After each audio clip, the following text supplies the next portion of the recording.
Here we are. Here we are indeed. Good evening. I know. Look how many people. We are packed to the walls. Sold out. How's everybody doing out there? Well, welcome, Mountaineers. My name is Fred Northup Jr. I am a fellow Mountaineer member. I'm honored to be back here with you for the Mountaineers annual gala, Adventure with Purpose. Now, this is my 9th year supporting the Mountaineers. How about that? I love this event so much. I'm curious, how many people are here for the very first time? Show of hands.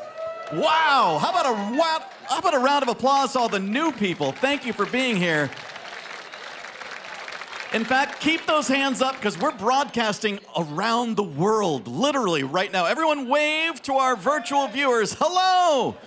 Thank you all for being here. There it is. And folks, I'm your MC, Tiernan Madorno, also thrilled to be back once again. And thank you all for being here tonight. Tonight is about building community, inspiring adventure, and supporting all people to confidently enjoy and protect the natural world. Yes, and if you've been here before, you know we always have an incredible program. Of course, tonight is no different. Tonight, you will be supporting the Mountaineers, but you will also help inspire our community. And tonight, we welcome our guests of honor, Mapp and Reinhold Messner, here in the building. Plus, our fan favorite, the Tyrolean Traverse, is back by popular demand up overhead. And that's not all. We've also got 8 amazing live auction packages that you can start looking at your program, start planning right now. So big night, big night. We also hope you take away a greater understanding of the programs and publishing efforts you are supporting. So before I raise the paddle, you'll meet tonight's Mission Impact speaker, Tilija. Isa is continuing the legacy of what it means to adventure with purpose, because together we are a community brought together for a purpose. That's right. So tonight, when you raise your paddle, whether you're bidding or donating, you are carrying on a tradition that will get people outside, provide transformative experiences, and protect outdoor spaces for generations to come. And so now, friends and family, please hold your conversations briefly and take a look at the screens.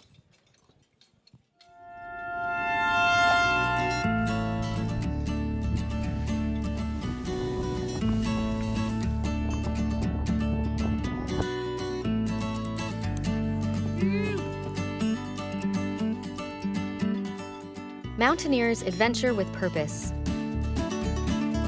We seek out places that are bigger than ourselves to uncover joy and feel the transformative power of nature. We envision a world where all people have the opportunity to connect, experience, enjoy, and protect. We're advocates, raising our voices together for this and future generations. Mountaineers believe in the unwavering value of outdoor spaces and their power to change minds and inspire action. We adventure, exploring in places big and small. We believe in fresh air in your lungs, wind in your hair, raindrops on your head, and in creating memories together to last a lifetime.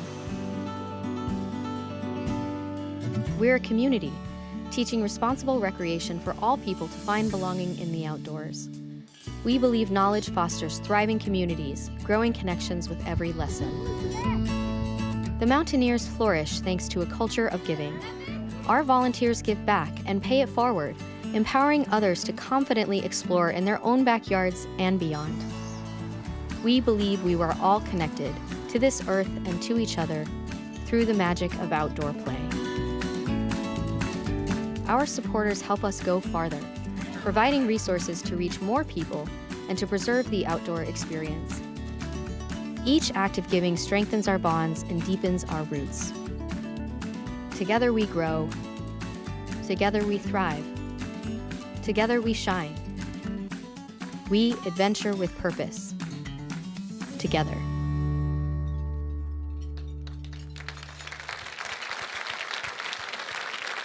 Folks, this evening wouldn't be possible without the incredible support from our event chairs, Roger Melman and Manisha Powar. Absolutely.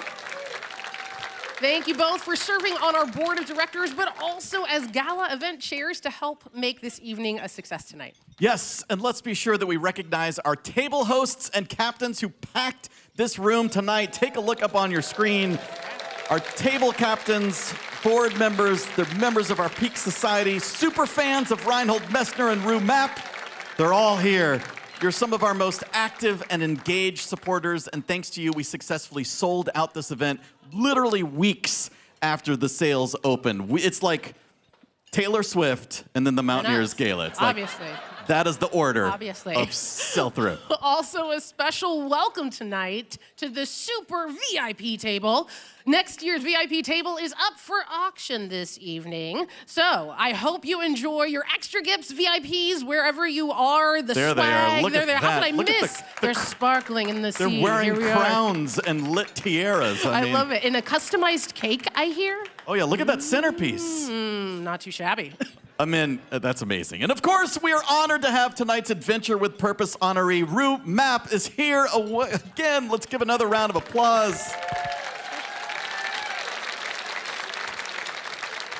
And this year's award will be presented by former U.S. Secretary of the Interior, longtime friend of the Mountaineers, the one and only Sally Jewell is here with us as well. Thank you. Giving us a thumbs up. Rue is here this evening with several members of the Outdoor Afro leadership and community, and we're so happy to be welcoming them to join us to celebrate with her tonight. Absolutely. We are so appreciative of Rue's courageous and impactful leadership in making the outdoors more accessible to people of color. This year, Rue will be receiving our inaugural Adventure with Purpose Award as someone that truly embodies our lead, engage, and advocate values that make us Mountaineers. Thank you once again, Rue, for being here tonight. Yes. And of course, right up front, we're delighted to be welcoming our keynote speaker, Reinhold Messner is here.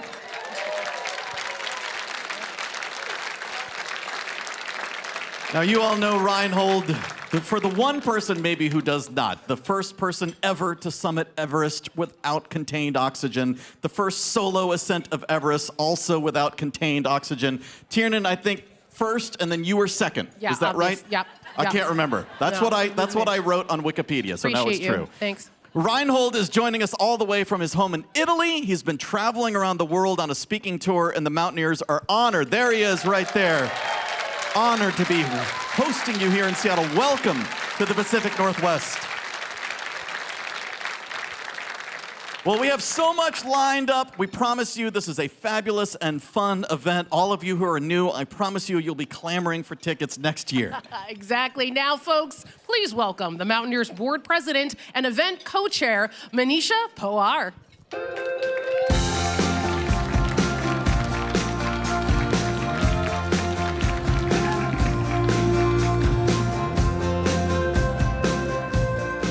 Well, good evening and welcome to the Mountaineers Gala.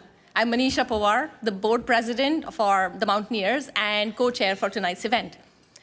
I'm thrilled to welcome so many of you in person tonight, and also a special hi to everyone who's watching us from around the world.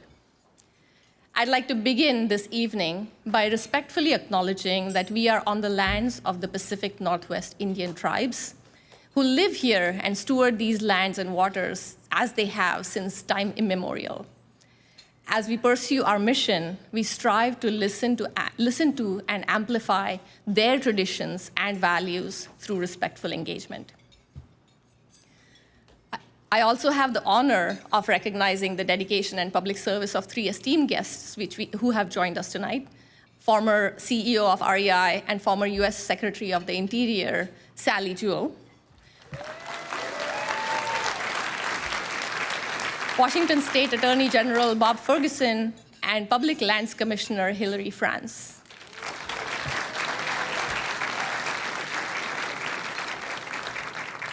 Thank you for taking the time to celebrate with us and your ongoing commitment for supporting the community and the natural world.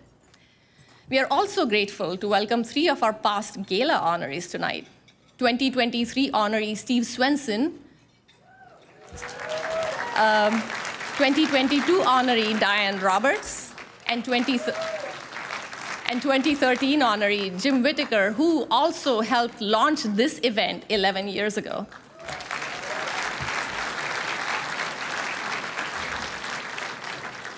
Thank you, Diane, Steve, and Jim for all the tireless efforts that you put in to ensure the future of outdoor experiences, conservation, and education. It is truly an honor to celebrate with you tonight. While tonight is about celebrating as a community, our hearts are also heavy with recent loss of two monumental mountaineers. Jim and Diane, and to the entire Whitaker family, our community sends you love and support as we mourn the recent loss of Lou Whitaker. We lost another family member last year. Our 2018 Lifetime Achievement honoree, Tom Hornbein, passed away last May. We miss you, Tom. We hope that through our mission, we can continue to honor their legacies. During my own losses and difficult times, I've leaned on this community of chosen family for constant support. When my husband and I moved here from India, we thought we would live here for about 5 years and then head back home. And then a friend introduced us to the Mountaineers, and 20 years have gone by. The Pacific Northwest is now home, and that's thanks in large part to this community. It is now my honor to serve in a larger leadership capacity as the board president. And it's incredible to see volunteers lead thousands of programs and activities all year round and watch how they help people learn new skills as we all learn, play, and grow together. Tonight is all about celebration. By being here, you're helping ensure that our community values are held and continue on. Everyone can confidently enjoy and are inspired to protect the natural world. Our work wouldn't be possible without our dedicated volunteers, their spirit of paying it forward, and the generosity of people like you who believe in our vision. We are also celebrating two incredible individuals who truly embody what it means to adventure with purpose. Later, you'll hear from Reinhold, as Fred called out earlier, a world-renowned mountaineer, climber, adventurer, speaker, author, the list goes on. And Sally Jewell is going to present our inaugural award for Adventure with Purpose to Mapp, who's also here. Mapp is being honored for her inclusive leadership, innovative engagement, and national advocacy for conservation and accessibility to the outdoors. You will also hear from our community member, Tilija, who will share a beautiful story for connection to place and the role we all play in ensuring our values carry on for generations to come. Thank you to everyone who made tonight's event possible and a big success, including our generous sponsors, the table hosts and captains, the event committee, Mountaineer staff, and hundreds of supporters who have contributed to the auction. Now, remember to raise your bid cards high and often, and have a terrific time tonight. Thank you.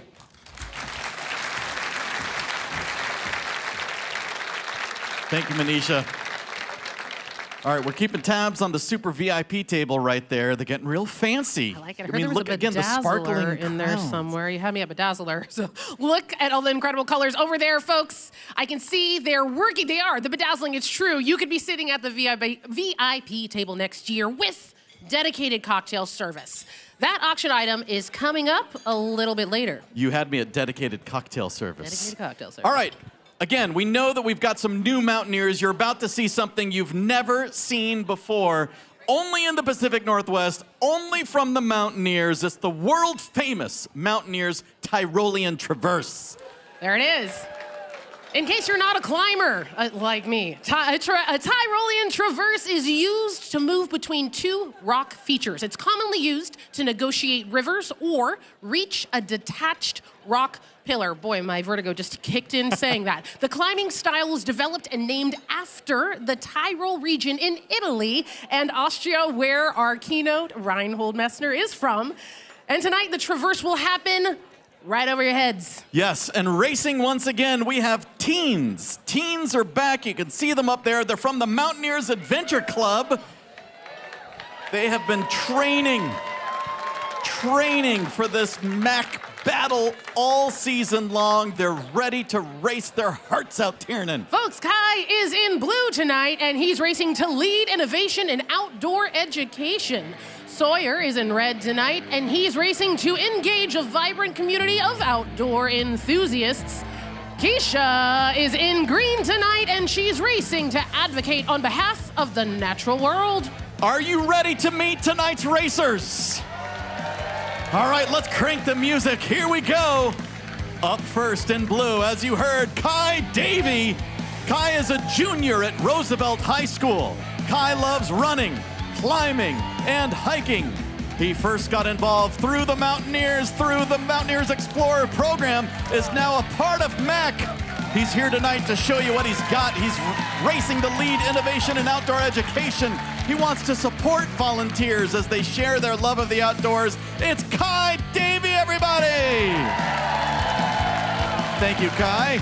Up next, coming in red, we've got Sawyer Walters. Sawyer is a junior in my neighborhood at West Seattle High School. Very active rock climber, skier, mountain biker, runner. Sawyer first became engaged with the Mountaineers with Junior Mack and now Mack. Sawyer has been challenged to do new activities like ice climbing thanks to the Mountaineers. Tonight, Sawyer is racing to engage a vibrant community of outdoor enthusiasts. He wants to create a community of belonging and connect more people to the outdoors. Mountaineers, welcome Sawyer Walters, everybody. Thank you. Last but certainly not least in green, we have Keisha Acefalo. Keisha is a senior at Roosevelt High School and is very active in the Seattle Mack program. She loves climbing, backpacking, mountaineer, trail running, and more. Keisha hails from a family of mountaineers that have been active since the 90s. This summer, she's participating on the Mack Squamish Summer Trip and Glacier Trip to Mount Shushkin. Thank you. Thank you. Tonight, Keisha is racing to advocate on behalf of the natural world. She wants to empower us all to use our voices. Please welcome Keisha to the stage, everybody. Keisha Acefalo, you may head to the back. Oh my goodness. One more round of applause for your three racers. Absolutely, folks. There it is. This is so exciting. And we're broadcasting this race live for the viewers at home. You know what else? Now is the time when we can put those donation tickets to use. That's right. So everyone, look inside your registration packet and you will find 10 donation tickets with your bidder number on them. It's time to donate for the Traverse. Here's how it works. Again, each climber is racing for their adventure purpose. We've got lead, engage, and advocate. All donations that are submitted to the three pillars help support the programs at the Mountaineers, and one lucky Tyrolean Traverse ticket will be selected from the winning racer's bucket of tickets, and that winner will win a prize. So you can donate as many times as you want. You can go all in on one racer. You can spread the wealth. It's totally optional, but we hope that you'll dig deep and see how deep you can support. Absolutely. And folks, remember, every $25 donation you give tonight supports the Mountaineers and their efforts to get people outdoors safely and inspire them to protect our natural world. The more generous you are, the more funds to support our cause. You heard the accomplishments of all the climbers, so it's fair to say that this race, folks, is anybody's game. All right, so I think we've got a little music here. We'll do a final sweep for donations. We got a fun prize. Once the race is over, we'll pull one ticket from the winning racer's bucket of tickets, and that bidder will get a special surprise, a photo with our speaker, Reinhold Messner and Mapp. And we will crown you and your table mates as your Tyrolean champions. And we'll add a little flair to your cocktail wear and your bid cards. So again, you can see our team of spotters are running around the room collecting your tickets now. Turn in your tickets. You can place just one ticket behind each racer, or you can do 2 or 3 or 5, 10. You could bid all 10 tickets behind one racer. You could get crazy. There's so many options. You're good at math. Again, you can donate to as many racers as you want, or you can dedicate your entire bundle to your favorite racer. While you turn in your tickets, let's remember who is racing for what. Kai in blue is racing for lead innovation in outdoor education. He wants to bolster support for volunteers and the next generation of outdoor leaders. About LEAD, here is what Kai has to say. The purpose of Mountaineers Adventure Club MAC is to build the next generation of outdoor enthusiasts and leaders. We all share an appreciation for the outdoors, and it is up to us to lead its upkeep. I am racing for the youth that will lead our generation to make a positive, lasting impact on the environment and outdoor leadership. So, if you are supporting Kai and LEAD, wave your bid card high. If you'd like to donate to support Kai and volunteer leaders, get it up, wave them high. Our volunteers are coming around. You can drop in one ticket for $25, all 10 for the $250. Make sure the math is mathing. It's up to you.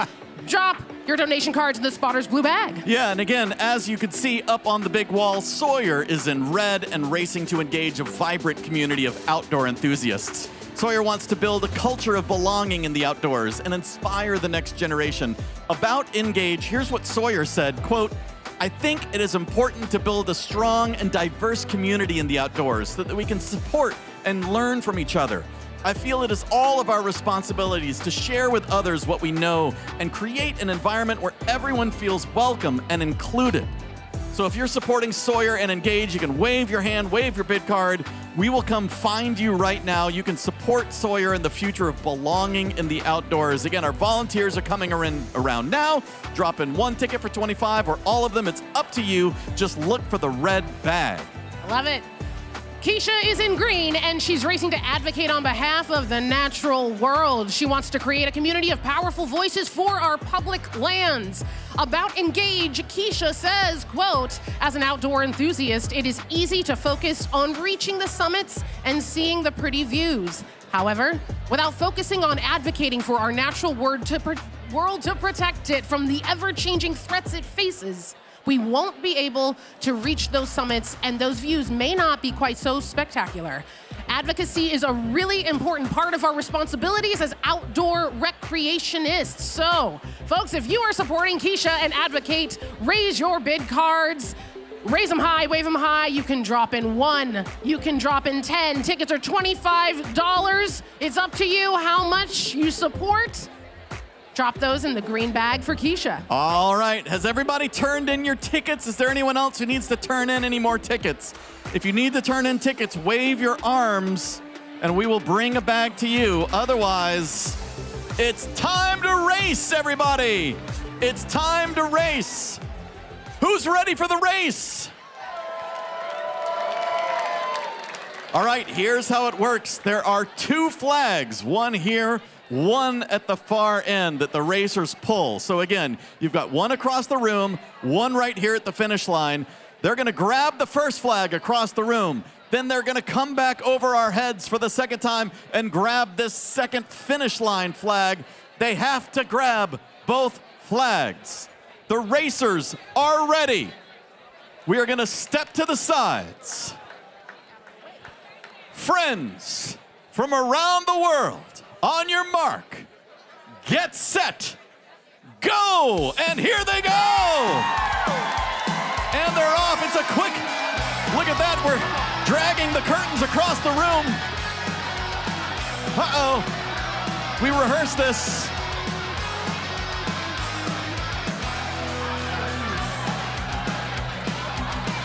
Again, Kai is in blue. Look at this. We're going to pass. They're passing the curtains overhead. They are passing the Tyrolean cape through the ballroom. This has never happened before, but this is live. A first. Pass the cape, everyone. Pass the cape. Again, we've got Kai in blue, This is a team effort. Sawyer in red, Keisha in green. And right now, with the cape, it is neck and neck as we have two battling it out. But it looks as though Sawyer in red, without the drag of the cape. And there you go. Pull it down. He's ripping.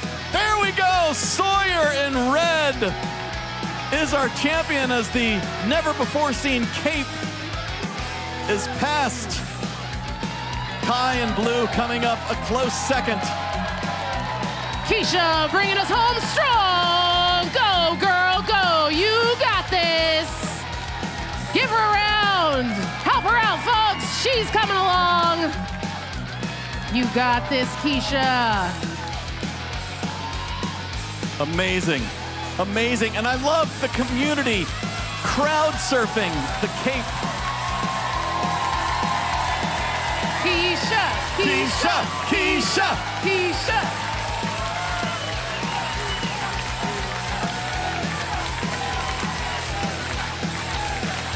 It's harder with the cape, that we know.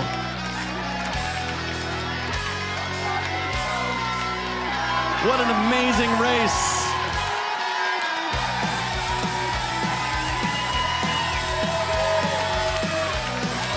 You got this, girl. You're almost there.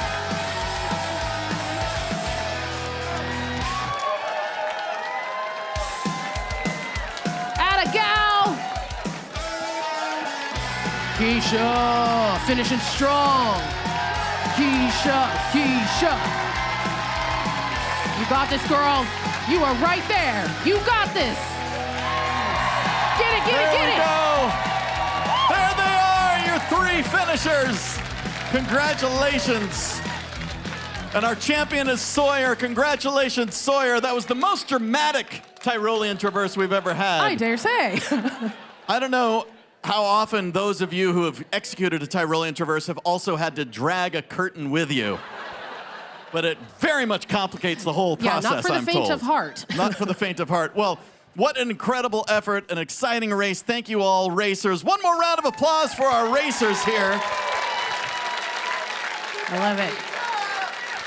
So, folks, as our racers get unhooked, it is now time to select one lucky bidder's ticket from the bucket of our winners' bucket of tickets. So, to help with the drawing, we would like to welcome our Adventure with Purpose honoree, Mapp, to the stage to select this year's winning Tyrolean Traverse bidder ticket. Rue, come on up.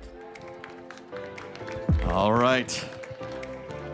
No pressure, Rue. You're gonna make someone's dreams come true right now. Here we go.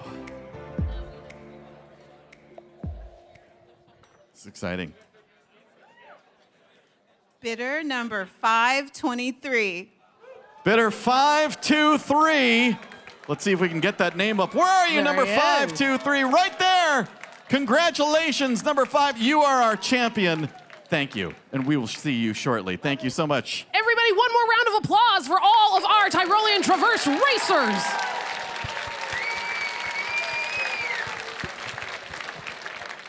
All right, well, before we continue, we want to take a moment to thank and recognize our partners who helped make this amazing night possible. An appropriate place to start after our Tyrolean Traverse is a thank you to our evening's signature sponsor, REI Co-op. Thank you, REI.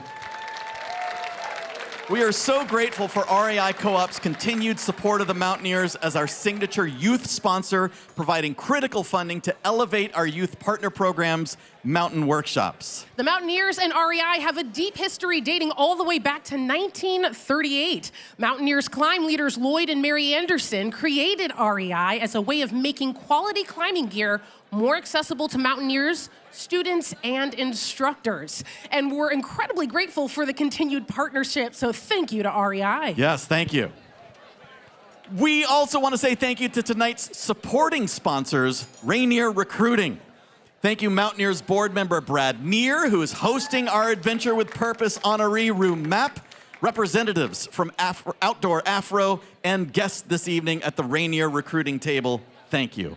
Also, thank you to Greg and Mary Moga for sponsoring our keynote speaker, Reinhold Messner, and other special guests this evening. Thank you for supporting sponsors for your early and generous evening, supporting all of this amazing event. There it goes, and our attitude of gratitude continues. Thank you to our contributing sponsors, Brown & Brown of Washington, Hilberg, the tent maker, Innoventure Outdoors, Petzl, Vertical World, and Waypoint Outdoors. Folks, as you might have heard, tonight we have representatives from all our contributing sponsors in the room. Contributing sponsors, please wave your hands so we can see you, and thank you for your support. Well, thank you also to United Airlines, a world leader in the development of sustainable aviation fuel. This, of course, aligns with the Mountaineers' value to invest in climate change action. You'll have a chance to bid on 2 Polaris business class tickets tonight in the live auction. So thank you, Barney Harford and Beth Beerbaum, for your support in making these United Airlines tickets possible. And you can see the food coming out. We want to say thank you to Kaspar's Catering for this evening's wonderful meal and food service. Thank you to our friends here at Kaspar's. Thank you to our food and beverage sponsors, Georgetown Brewing Company, Ghostfish Brewing Company, Seattle Cider Company, Hood River Distillers, and Tint Cellars. Yes, I love everyone that you just named. Those are literally some of my favorites. I'll take 2. We have several representatives in the room from Ghostfish Brewing and Tent Cellars. Thank you so much for being here. Thank you for attending and for your ongoing support in providing beverages for us tonight and at many other events for the Mountaineers. Thank you also to our in-kind partners. Over 100 different businesses and individuals contributed gifts of goods and services to make tonight's event extra special.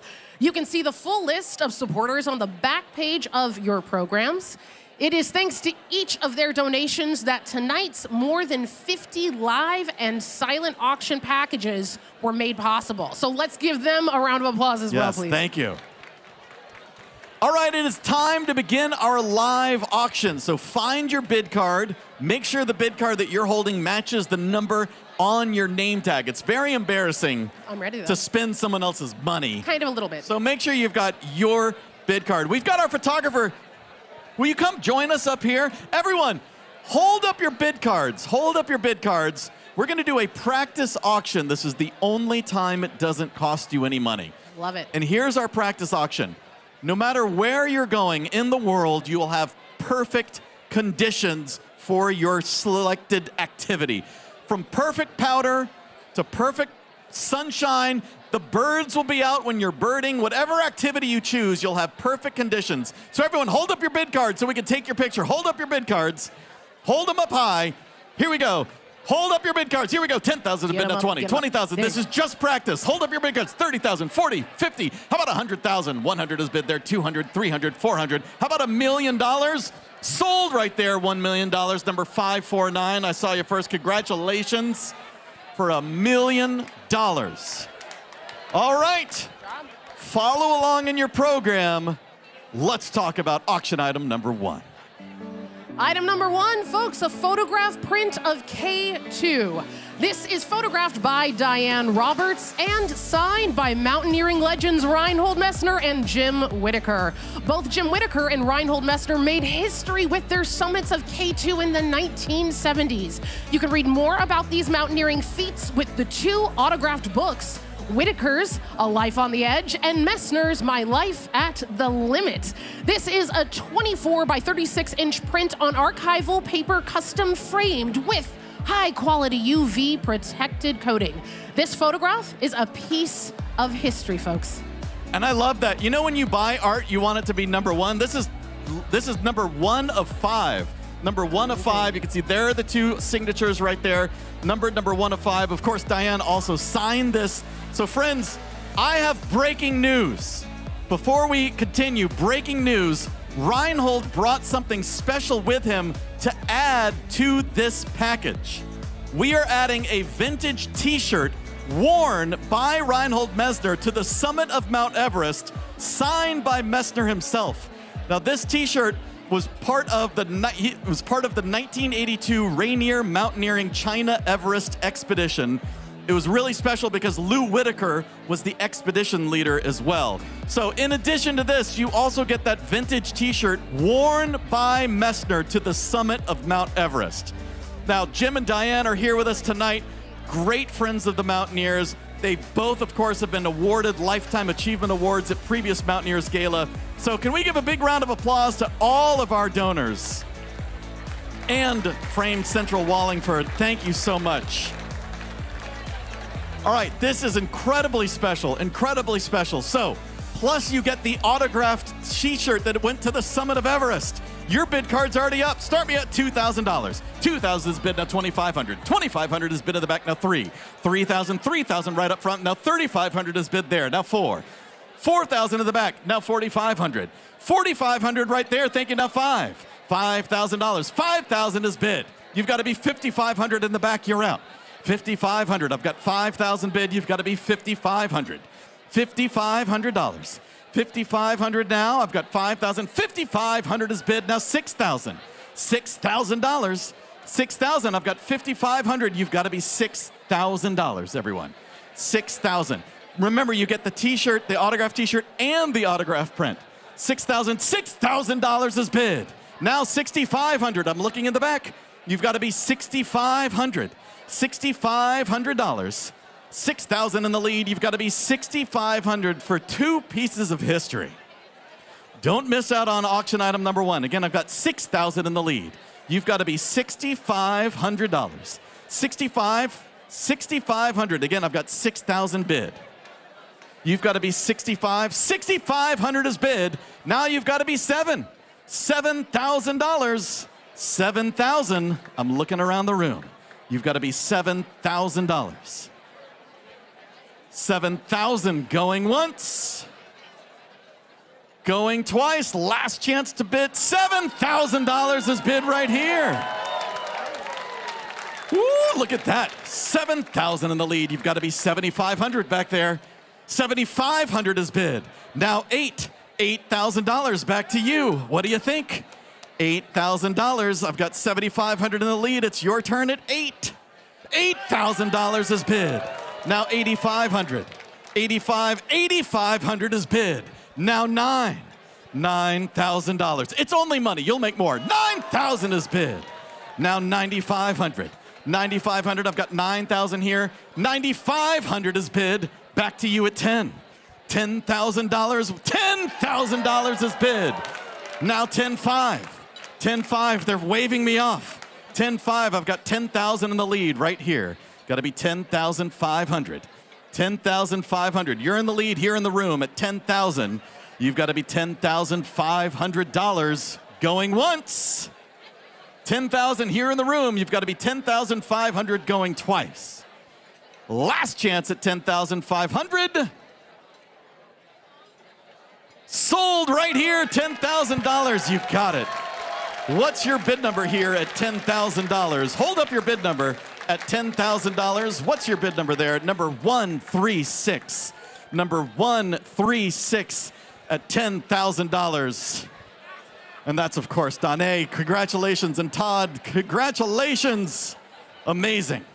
All right, everyone, let's continue with auction item number 2. Item number 2, folks, super VIP experience for 10 at the 2025 Mountaineers Gala. Get ready for an evening of luxury in the best seat in the house. With the super VIP table at the 2025 Gala, you're the only table in the room with a dedicated wait staff, reserved parking, and skip lines all night long. That's right, you see a line, you skip that line. You also get special gifts just for your table, as seen here, as well as special desserts. See this gorgeous custom centerpiece? That's second dessert, folks. It's edible. Plus, by securing your table now, you don't have to worry about getting your ticket next year. So who wants to be VIP next year? Yes, they've even been bedazzling their bid cards. Can we see your bedazzled bid cards, VIP? Do you have bedazzled bid cards up there? They're giving a wave. Yes, so this year's Super VIP table number 10, hosted by Captain Matt Ray. Thank you, Matt. As you heard, this event sells out every year. So this is your chance to secure 10 seats, a full table. Breaking news, by the way.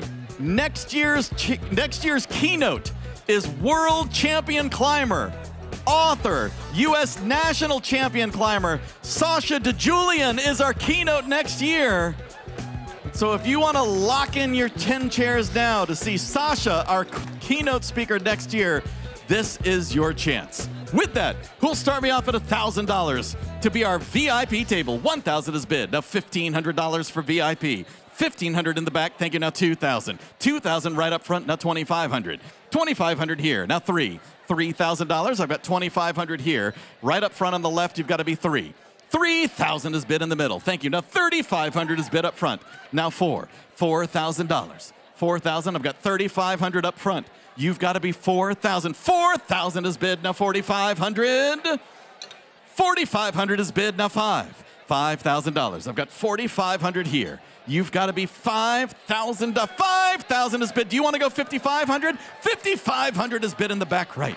Now you're both out. $6,000 is bid up front. Now $6,500. $6,000 in the very front. You've got to be $6,500 back there, my friend. $6,500. I've got $6,000 up front. Asking $6,500. It's super VIP, I'm being told by our friends at Casper's. $6,000 in the front row. You've got to be $6,500. $6,500. And again, I've got $6,000 in the front. You've got to be $6,500 to be super VIP next year. $6,500 is what I need. I'm asking $6,500. I've got $6,000 up front. $6,500 going once. $6,500 going twice. Last chance at $6,500. Thank you to all of our bidders. Sold right up front. $6,000. Congratulations. What's your bid number there at $6,000? Hold up that bid card again at $6,000. Can you point? There we go. Number 192. Thank you. Number 192. You're locked in to see Sasha DeJulian next year. Let's move on to item number 3, shall we? Folks, item number 3 set off a 9-day adventure in Peru, trekking the renowned Inca Trail. You plus a friend or loved one gets to explore all of the iconic destinations on the trek, such as Machu Picchu. Enjoy archaeological history, wildlife, and awe-inspiring scenery, led by local guides through Adventure Tripper. You will have a totally curated experience on the 26-mile trek in the Andes and outfit your journey gear from Nemo and LifeStraw, including 2 disco backpacking sleeping bags, camping pillows, and a whole lot more. All right, again, a 9-day adventure in Peru, trekking the Inca Trail. We have Preeti from Adventure Tripper here in the room, and they're an exciting Washington-based company that prides themselves on working with local guides all around the world. I have watched their videos online when I need information. So thank you, Preeti and Adventure Tripper. Thank you to Mountaineers Books, Waypoint Outdoors for the gear. Our package sponsor is Heidi Renz. This is a private, guided experience in one of the most wondrous places in the world. Look at the pictures on your screen. That could be you. Brand new item. Who'll start me off at $2,000 on this one? $2,000 is bid. Now $2,500 right up front. Now $3,000 is bid here. $3,500 behind you. $4,000 in the back middle. $4,500 right here. Thank you, spotters. Now $5,000. $5,000 in the very, very back. $5,000 bid. Now $5,500. $5,500 is bid right next to you. Now $6,000. I've got $5,500 in the lead. $6,000 is bid. Thank you. Now $6,500. $6,500. I've got $6,000 in the back left. Got to be $6,500. Think of the pictures you'll go home with. $6,500 is what we're asking. $6,500. Thank you, spotters, right up front. $6,500 on the left. You've got to be $7,000 in the back. $7,000 in the back. I've got $6,500 right up front. Now they're the one who are going to take over Instagram. $7,000 on the far right. Thank you. $7,000. Now $7,500. $7,500. $7,500. I've got $7,000 on the far right. You've got to be $7,500 here on the left. You're out. $7,500 again. I've got $7,000 on the far right. Asking $7,500. 7,500. I've got 7,000 on the far right. You've got to be 7,500 going once. 7,500 going twice. Last chance to bid 7,500. Sold $7,000. You got it that way. You got it at $7,000. Let me come out and see if I can read that bid card. Here we go, number 113. Number 113, congratulations, William and Petra, amazing. Well, tell us about our next auction item, will you? Well, item number 4 is backed by popular demand, folks. It's our Adventure Awaits in the Heart of the French Alps package. This year, you're traveling in style with your brand new Sherpani travel set, including roller bag, travel pack, and more. Breathtaking scenery and unforgettable memories await you in the picturesque alpine town of Chamonix, France, nestled in the French Alps at the base of Mont Blanc. This beautiful family home will be yours to enjoy for 8 incredible nights. This 2-bedroom home can accommodate up to 6 guests and is equipped with a full kitchen. Come home to a library of adventure-inspiring books and nestle up beside the cozy fireplace, your own Belle from Beauty and the Beast. The winter season holds world-class skiing, ice climbing, and snowshoeing, and the summer months uncover a trail runner's paradise with an endless trail system just outside your front door. I mean, take a look at the pictures that you're seeing on your screen and here on the big screen. In Chamonix, adventure abounds year-round. So merci bien à Amélie Mabout and Edward Monrad, Mountaineers Books and Sherpani. Thank you to all of our donors. This is amazing. This is your chance to head all the way to Chamonix, France.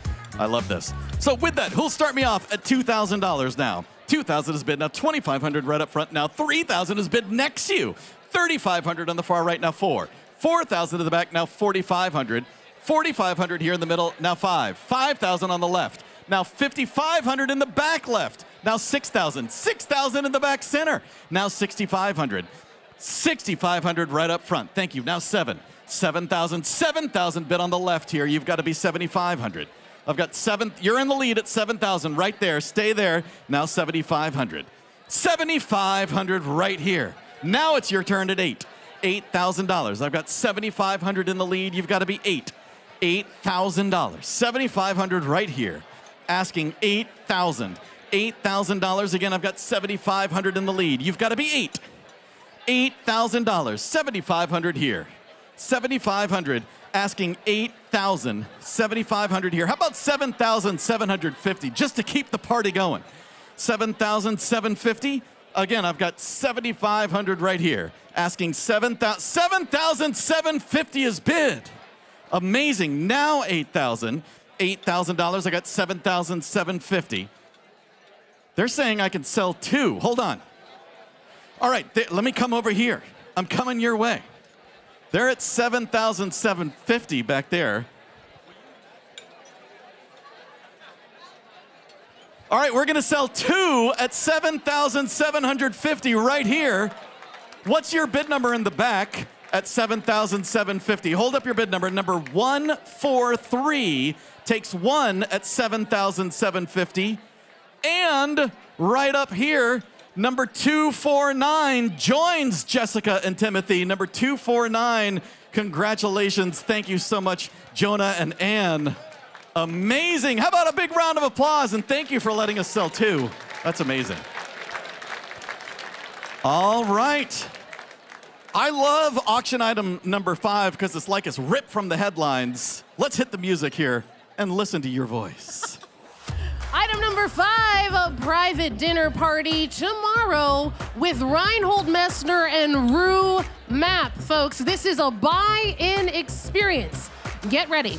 There are only 7 seats available for dinner tomorrow night. The program does say 8, but there are in fact only 7 spots. So you're in for a once-in-a-lifetime memory to join a private dinner with our 2 guests of honor tonight. What a treat. Our keynote speakers, Reinhold Messner and his wife, Diane, will be in Seattle for one more day to join a private dinner tomorrow, Sunday, April 7, from 5 p.m. to 8 p.m.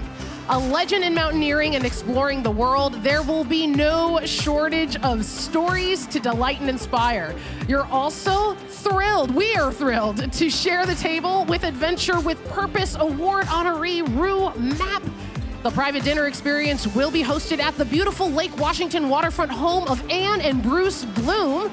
Chef Ethan Stoll himself will be there curating and preparing this chef's choice meal. And I just heard from Ethan Stoll. He's very excited to be doing this for you. So thank you so much to Bruce and Anne Bloom, Ethan Stoll, and of course, Reinhold Messner and Rue Mapp for the treat of your company. As you just heard, we have 7 spots to sell. 7 spots right now. So with that, if you would go to tomorrow night's dinner with these luminaries, one of the 7 spots, and hold up your bid card if you would go for $1. Now that should be everyone. Everyone should hold up their bid cards. You would all go for $1. So everyone hold up your bid cards. And if, by the way, if you wanted 2 spots for $1, you would hold up 2 fingers with the other hand. Now, keep your bid cards up. Keep your bid cards up because we only have 7 spots. So we're gonna play a little game of chicken. And again, if you need 2 spots, you can use 2 fingers to indicate that. I'm gonna increase the price from $1 until only 7 spots remain. So with that, who would go for $250 a person? Now, everyone should say yes, because how often do you get to dine with these two? With Chef Ethan Stoll? Never. How about $500 a person? And a couple people have dropped out, but we're still going. How about $1,000 a person? Now, let's see how many cards we have up still. Keep them up. We've got 1, 2, 3, 4, 5, 6, 7. That's keep your cards up, and if you need 2, remember, you can show me 2 fingers. So wait, in the back there. So hold them up high, because these bid cards are a little dark. So hold them up high so I can see them. All right, so we've got 3, 4, 5, 6, 7, 8. All right, we're going to have to, how about $1,200? Let's see if one person drops out. We're still holding on tight. 1, 2, 3, 4, 5, 6, 7, 8. How about $1,400? All right, so people are dropping out. So here's what I'm gonna do. I'm gonna sell them at $1,300. Here we go. We'll sell them at 13. We've only got 7 spots. And if you need more than one, just tell me. So number 323 takes 1 spot at $1,300. Number 149, number 314, number 315 takes a spot at $1,300. That means we've got 3 spots left. Who would like one of the remaining 3 spots at $1,300? Hold up your bid cards, those of you who dropped at $1,200. I'm looking your way. We've got 3 spots that remain. 3 spots that remain at $1,300. And here we go. Number, let me squeeze by you here. Number 113, number 111. I can sell you 1. Would you take 1? All right. Anyone want the final spot for $1,300? We have 1 spot remaining, right? Am I doing correct math? Okay. 1 spot remaining at $1,300. If you want to buy one for a friend, if you're already going, let us know. Anyone else at $1,300? We've got 1 final spot. I want to make sure I don't miss anybody. Ethan Stoll cooking the food. These 2 luminaries as your guests. And 7 is a hard stop, is that right? I'm just making sure. Anyone else want to buy in at $1,300 and take our final spot? Yes, number 260 takes our final spot, and we are sold out. Amazing. That's going to be an incredible evening. I'm very jealous already. Say hi to Ethan. Let's continue with item number 6. Here we go.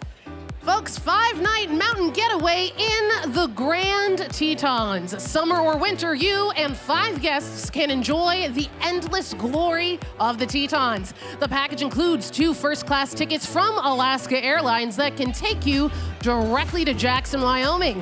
There, you can enjoy a 5-night stay at Wendigo Lodge. Wendigo Lodge has 2 bedrooms, 2 bathrooms, a fully stocked kitchen, and a hot tub that can be your home away from home for you and 5 other guests. Adventures on the Idaho or Wyoming side of the Tetons can include climbing, hiking, biking, snowshoeing, and all the kinds of skiing you can imagine. And even after you get home, you can enjoy the awe of the Tetons with this print. Look right up here on the stage. This Weather Atop Teton photographic print of the Grand, taken by photographer Alex Bogard, a longtime member of the Mountaineers and a Summit Society member. So thank you so much to Alaska Airlines, Alex Bogard Photography, longtime supporter Lorna Corrigan, and extended family that own Wendigo Lodge and are here tonight. Can we give them a round of applause? Wendigo Lodge could be yours right now. This is a very exciting auction item. So with that, who wants to start me off at $2,000? $2,000 is bid now. $2,500, $3,000, $3,500, $4,000 up front, $4,500 behind you. Now $5,000 in the back. Now $5,500, number 305. Now $6,000 behind you. Now $6,500. Now $7,000. I've got 305 at $6,500. Are we good there? 305. Are you good at $6,500? I just want to make sure. $6,500 here. How about $6,750? $6,750. I've got $6,500 in the lead. You've got to be $6,750. $6,750. Again, I've got $6,500 in the lead. You've got to be $6,750. Put those pictures. Can we see those pictures again up on these outboards right here? Look at that. Look where you'll be. Again, I've got $6,500 in the lead. You've got to be $6,750. And you've got the airfare to get you there. And you get this print. Again, $6,500 in the lead. You've got to be $6,750. $6,750. Again, $6,500 in the lead, asking $6,750, going once. $6,750, going twice. Last chance, everyone, to bid $6,750. Sold $6,500. Congratulations. And let me come out your way. What's your bid number over here? Is it 305 or 350? I want to find you and make sure that you are good at that amount. So,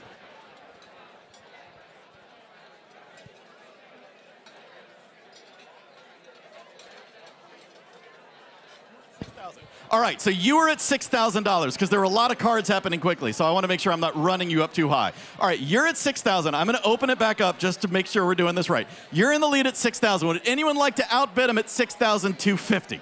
$6,250. Again, I've got $6,000 right here. You've got to be $6,250 going once. $6,000 in the lead right here. You've got to be $6,250 going twice. Last chance at $6,250. Now you got it. $6,000 sold. Number 305. Number 305 for $6,000. TJ and Tanya, thank you so much. All right, Tiernan, what's next? Folks, item number 7, trek to K2 Base Camp with Madison Mountaineering. If you've always wanted to set your eyes on K2 and then now is your chance. Follow in the footsteps of legends like those in the room, Jim Whitaker and Reinhold Messner, as you set off on this 14-day trek to the base camp of K2 with Garrett Madison and his climbing team at Madison Mountaineering. Madison Mountaineering, one of the world's leaders in high-altitude guided climbing, provides a completely dialed-in experience. On the trek, enjoy views of rugged mountains and get up to the Baltoro Glacier and trek to Concordia, described as the throne room of the mountain gods. Boy, that's a title. Yeah. For its unique 360 panorama of 4 of the world's 8,000-meter peaks, including impressive views of K2. This one-person package includes a guided experience for the full trek, plus staff to help carry loads, park and porter fees, and all accommodations and meals. And you can also outfit your trek with a $500 gift card to Seattle's own Feathered Friends. Garrett Madison is here. Garrett, will you stand up and give us a wave, please? Garrett, there he is, right there. So thank you so much, Garrett, for this amazing offering. And special thank you to Feathered Friends, Mountaineers Book, and Heidi Wren. So who wants to trek to K2 Base Camp with Madison Mountaineering? Everyone should say, I do. Start me off at $2,000 and you will be there. $2,000 is bid. $2,500 right there. Now $3,000 in the very back left. Now now $3,500. Again, I've got $3,000 on the back left. You've got to be $3,500. $3,500. $3,000 is bid. In the back left, you've got to be $3,500. $3,500. $3,000 there. Asking $3,500. $3,500 in the very front. You want to go $4,000? $4,000 is bid right next to you. Now $4,500 in the back left. Now $5,000. $5,000 and you're both out. $5,000 here on the far left in the front. Thank you. $5,000 is bid. Now $5,500. $5,500. I've got $5,000 here. You've got to be $5,500. You're all out. $5,500. I've got $5,000 in the front left, asking $5,500. $5,500 is bid right in front of you. Now $6,000. $6,000. $6,000 is bid. Now $6,500. $6,500 back to you up front. $6,500, it's your turn. I've got $6,000 bid 2 tables away. You've got to be $6,500. $6,000 is bid, your turn at $6,500. $6,500. $6,500 is bid. Now $7,000. Look at those pictures. That could be you. $7,000, trip of a lifetime. $7,000 to support the Mountaineers and get yourself outside. $7,000 is bid. Now $7,500. $7,500 back to you, my friend, at $7,500. I've got $7,000. You've got to be $7,500. $7,500 is bid. Now $8,000. $8,000. It's so close.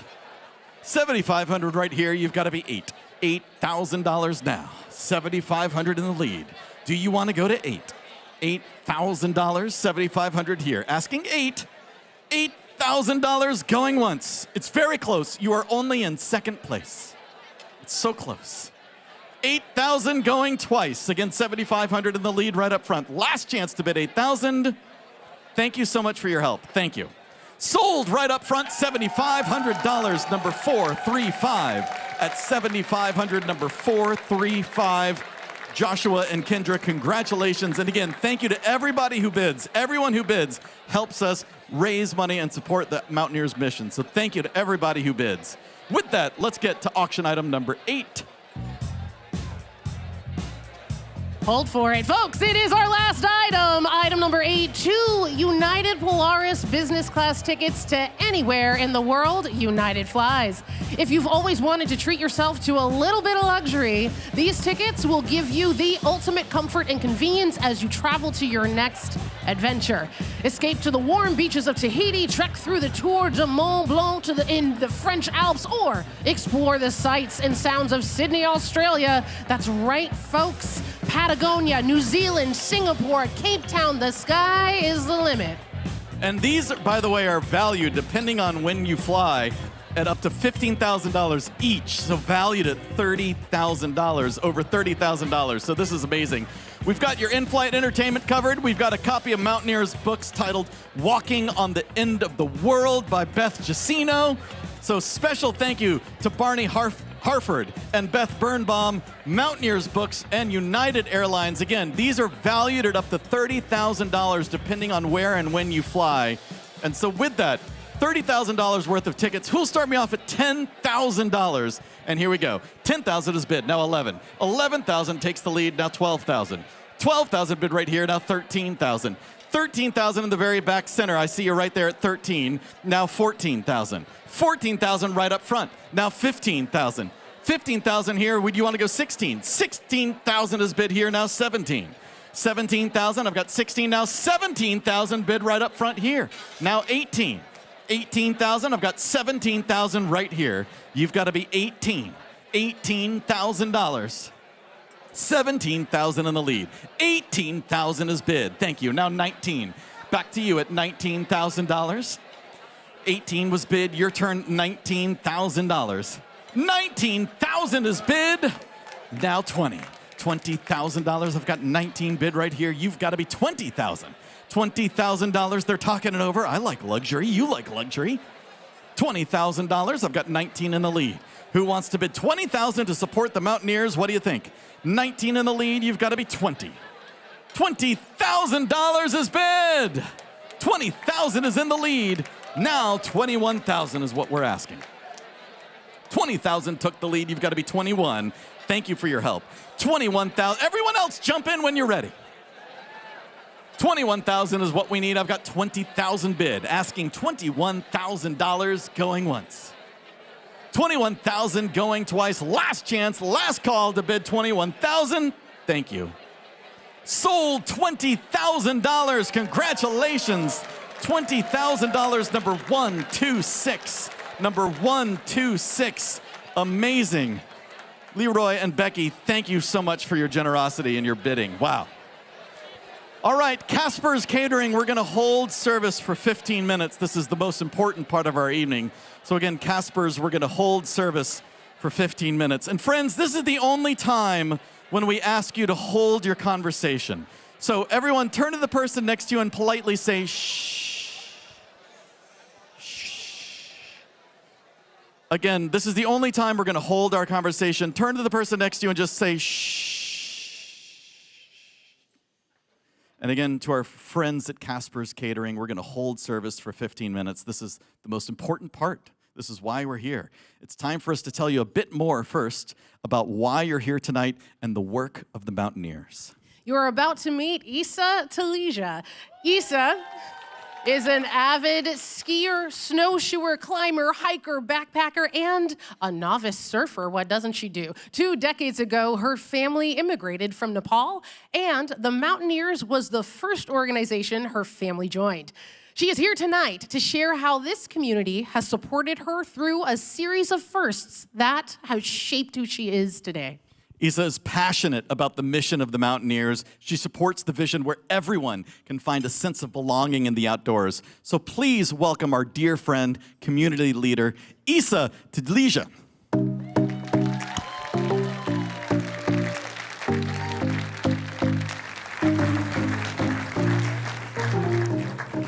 Hello, everyone. Namaste. Thank you so much for being here. I'm excited to share a little bit about my story with you tonight.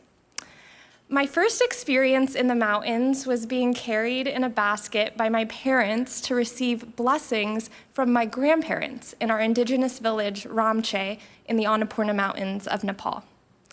The first time I saw the ocean was when I traveled 7,000 miles to reunite with my family here in the Pacific Northwest. And my first outdoor adventure took place with the Mountaineers, wearing REI gear, spending the weekend with my family at Mount Baker Lodge, my favorite place in the world. This is where lodge host and my grandfriend Judy Sterry first taught me how to ski. While I may be deathly terrified of riding roller coasters, I feel most alive falling in powder snow.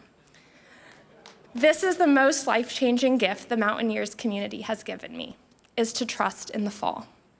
The outdoors is where I have leaned into the wisdom, the humility, and courage of first-time experiences. And I feel this way because as a community, you have shown me that 99% of falls result in laughter by picking myself up or by being lent a helping hand. Whether I'm climbing up or skiing down Mount Baker, making snow angels with kiddos, waiting to catch the Meany Lodge snowcat, or engaging in an equity and inclusion discussion with the Mountaineers, I feel immense trust in the fall. Trusting in the fall equipped me to break new ground as one of the first in my Nepali community to leave home for the East and Wellesley College. It empowered me to be the first from my indigenous background to pursue business on Wall Street, and it steered my values-driven compass back home to REI and the Mountaineers Equity and Inclusion Committee, driven by the purpose of helping make life-changing experiences in nature more accessible.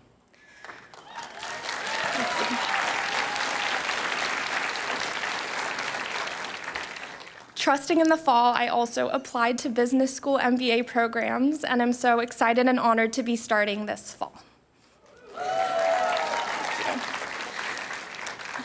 I vividly remember the first time I heard about the Mountaineers' strategic vision, Adventure with Purpose.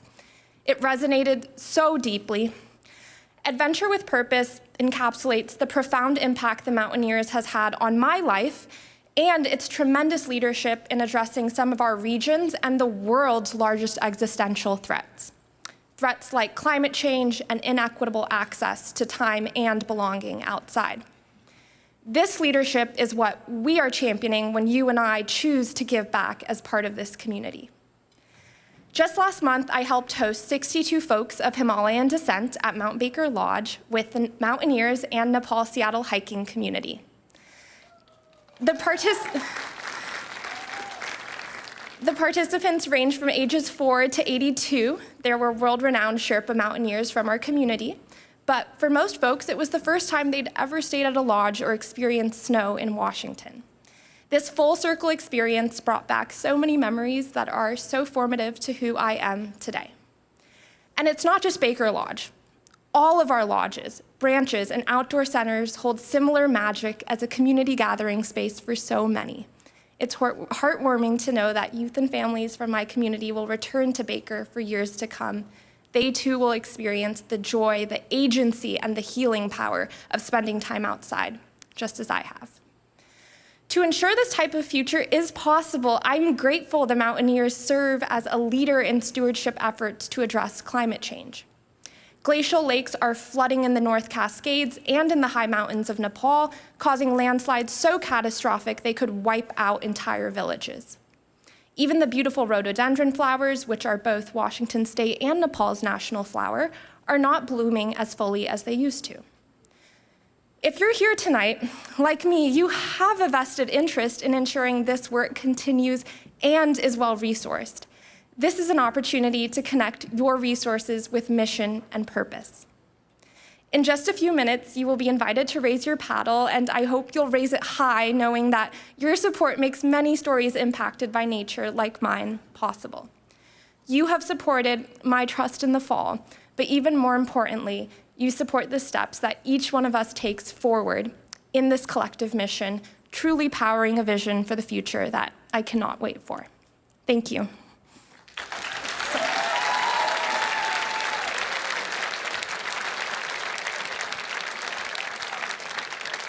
Thank you, Isa.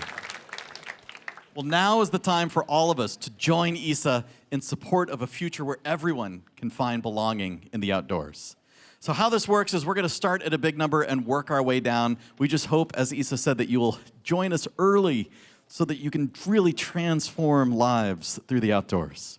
So we're going to start at a big number. We're going to start our giving at $25,000. We've got screens up front so that we can watch your donations coming in from our viewers who are watching from afar. So thank you to our donors who are giving online. Thank you to those of you here in the room. Once again, our first donation comes from one of our online viewers, tuning all the way in from Amsterdam. We have bidder number 701, Ed Manrad, Emily Mabbott. Thank you so much for your generosity, giving $25,000 from afar. I know they were also watching the bidding earlier as well, so amazing. Thank you to those of you watching from afar. Anyone here in the room want to join them at $25,000? I like to point out, if everyone gives $25,000, it'll save so much time.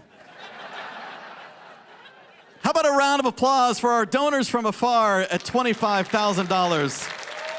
Ed and Emily, thank you. Our next level is $20,000. If you can join us at $20,000, please hold your bid card up proudly. And here we go.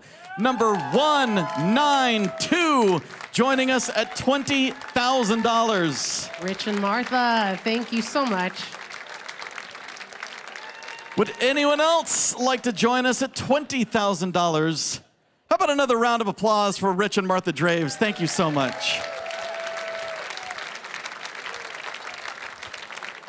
Our next level is $10,000. If you can join us at $10,000, hold your bid cards proudly. Starting us off at $10,000, I can see we have a donation from bidder 702. That's a virtual viewer, Barney Harford and Beth Birnbaum. Thank you so much. Who can join Barney and Beth at $10,000? And by the way, Fremont Studios, we've lost our two monitors suddenly up front. So here we go. Number 323. Thank you for joining us at $10,000. David and Lyndon, thank you. Number 502. Thank you so much. Matthew, thank you. Number 349, also joining us at $10,000. David and Hope, thank you so much. Who else would like to join us at 10,000? Here we go, number 536. Thank you for your generosity. Greg and Renee, thank you so much. Anyone else want to join our generous supporters at $10,000? Amazing. How about a round of applause for our $10,000 supporters? Thank you.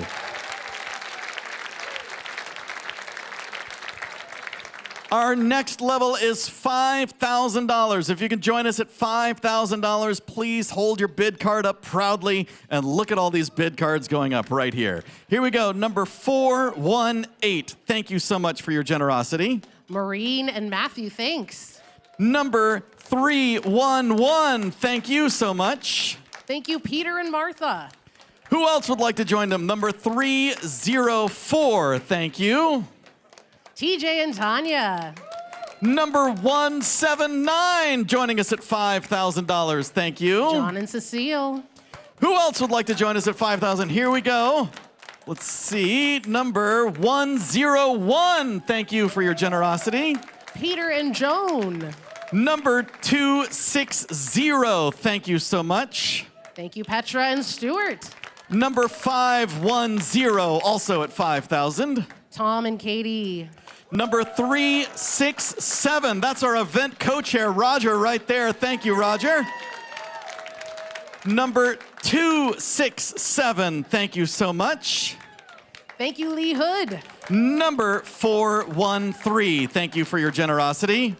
Vineeth and Manisha Powar. That's our other Powar. co-chair. Thank you so much. Who else? Let me coming out here so I can read these bid cards from afar. Number 329, thank you for your generosity at 5,000. Thank you, Oyuna. Number 313, thank you so much. Thank you, Bryn and Ryan. Number 485, thank you for your generosity. Dr. Nancy and Peter. All Dr. right. Peter. Thank you, number 469. Again, that's 469. Thank you, Judy.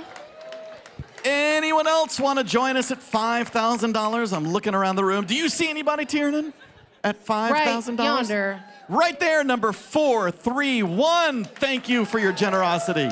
Thank you, Stefan Roach. All right. Here we go. Anyone else at $5,000? That was a lot of bid numbers at 5,000. How about a round of applause for all of our $5,000 supporters?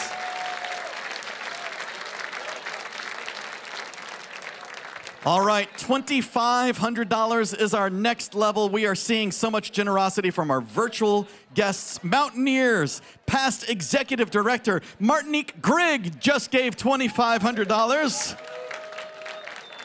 Who can join Martinique at $2,500 right now? And here we go, number 435. Thank you so much. Thank you, Joshua and Kendra. Number 578, thank you. Thank you, Shelley. Number 560, thank you so much. Thank you, Reed and Suzanne. Also, right up front, number 283, thank you.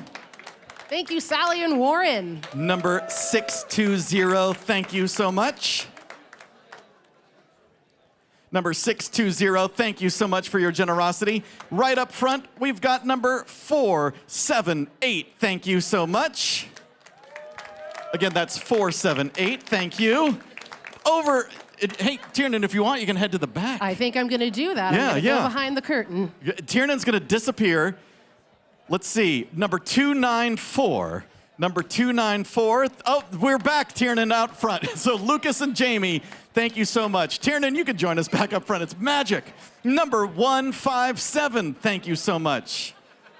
Thank you, Lee and Twala. Number 396, thank you. Thank you, Dr. John. Number 362, thank you for your generosity. Thank you, Steve and Colleen. Number 122, thank you. Thank you, Stephen and Julie. Number 540, thank you. Thank you, Brian and Amy. Number 156, thank you for your generosity. Peter and Arvia. Who do you see up front there, Tiernan? I see bidder 466. Thank you. Thank you so much. That's Karsten. Thank you a ton. I see bidder 327. And that's Jake and Tara Larson. Thank you. And right here with me, I've got number 408. Thank you for your generosity. Thank you. Thank you, Carp Gum. And Romke as well. Romke, thank you so much. Anyone else want to join us? Anyone else want to join Romke and Kay? Thank you so much. Yes, all the way in the back. Again, all of these generous supporters at $2,500. Number 334, thank you. Number 334.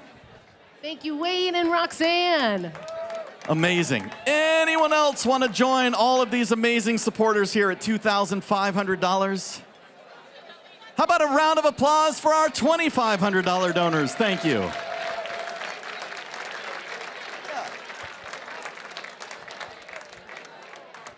All right, so our next level is $1,000. Hold up your bid card proudly if you'd like to donate $1,000. Remember, when you raise your bid card, you create meaningful outdoor experiences to ensure healthy, active communities and a future for conservation. And so with that, I'll start in the back, then I'll throw it to you up front. Here we go.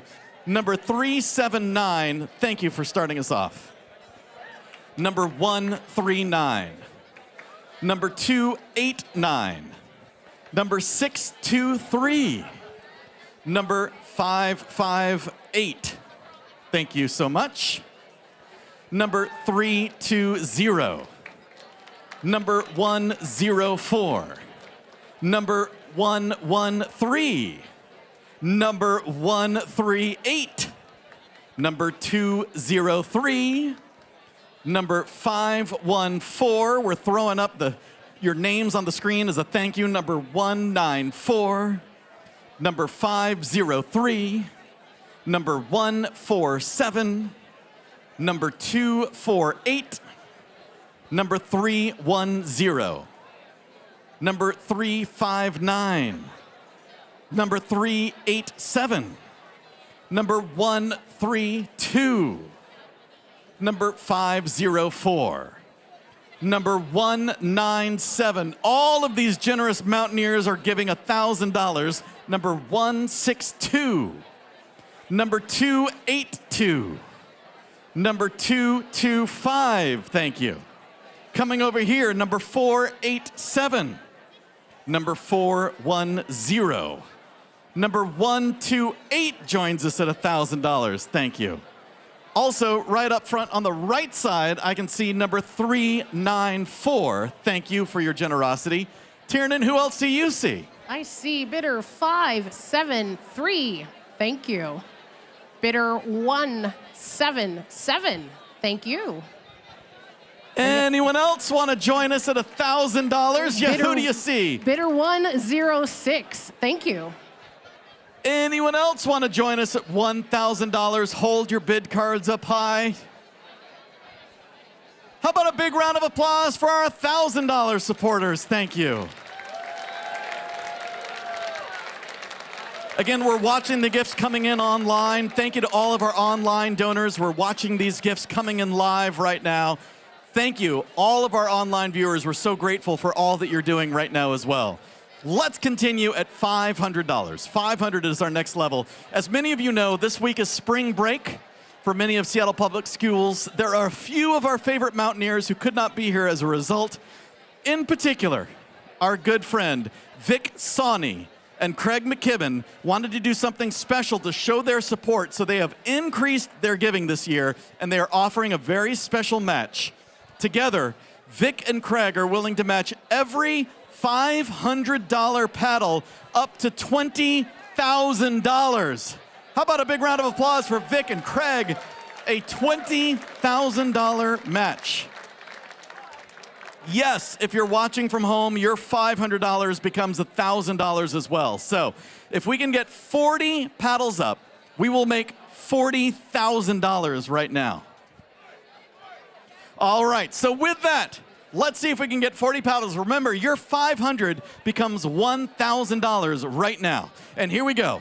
Number 343, number 142, number 181, number 246, number 335, number 185, number 224, number 300, number 200, number 517, number 252, number 137, number 583, number 470, number 375, number 175, number 222, number 407, number 427, number 212, number 545, number 209, number 459. You can let them know I called you out back there. Thank you. Number 172, number 363, number 149, number 154, number 396, number 297, number 415, number 298. Remember, you're being matched dollar for dollar. You give 500, they give 500, up to $20,000.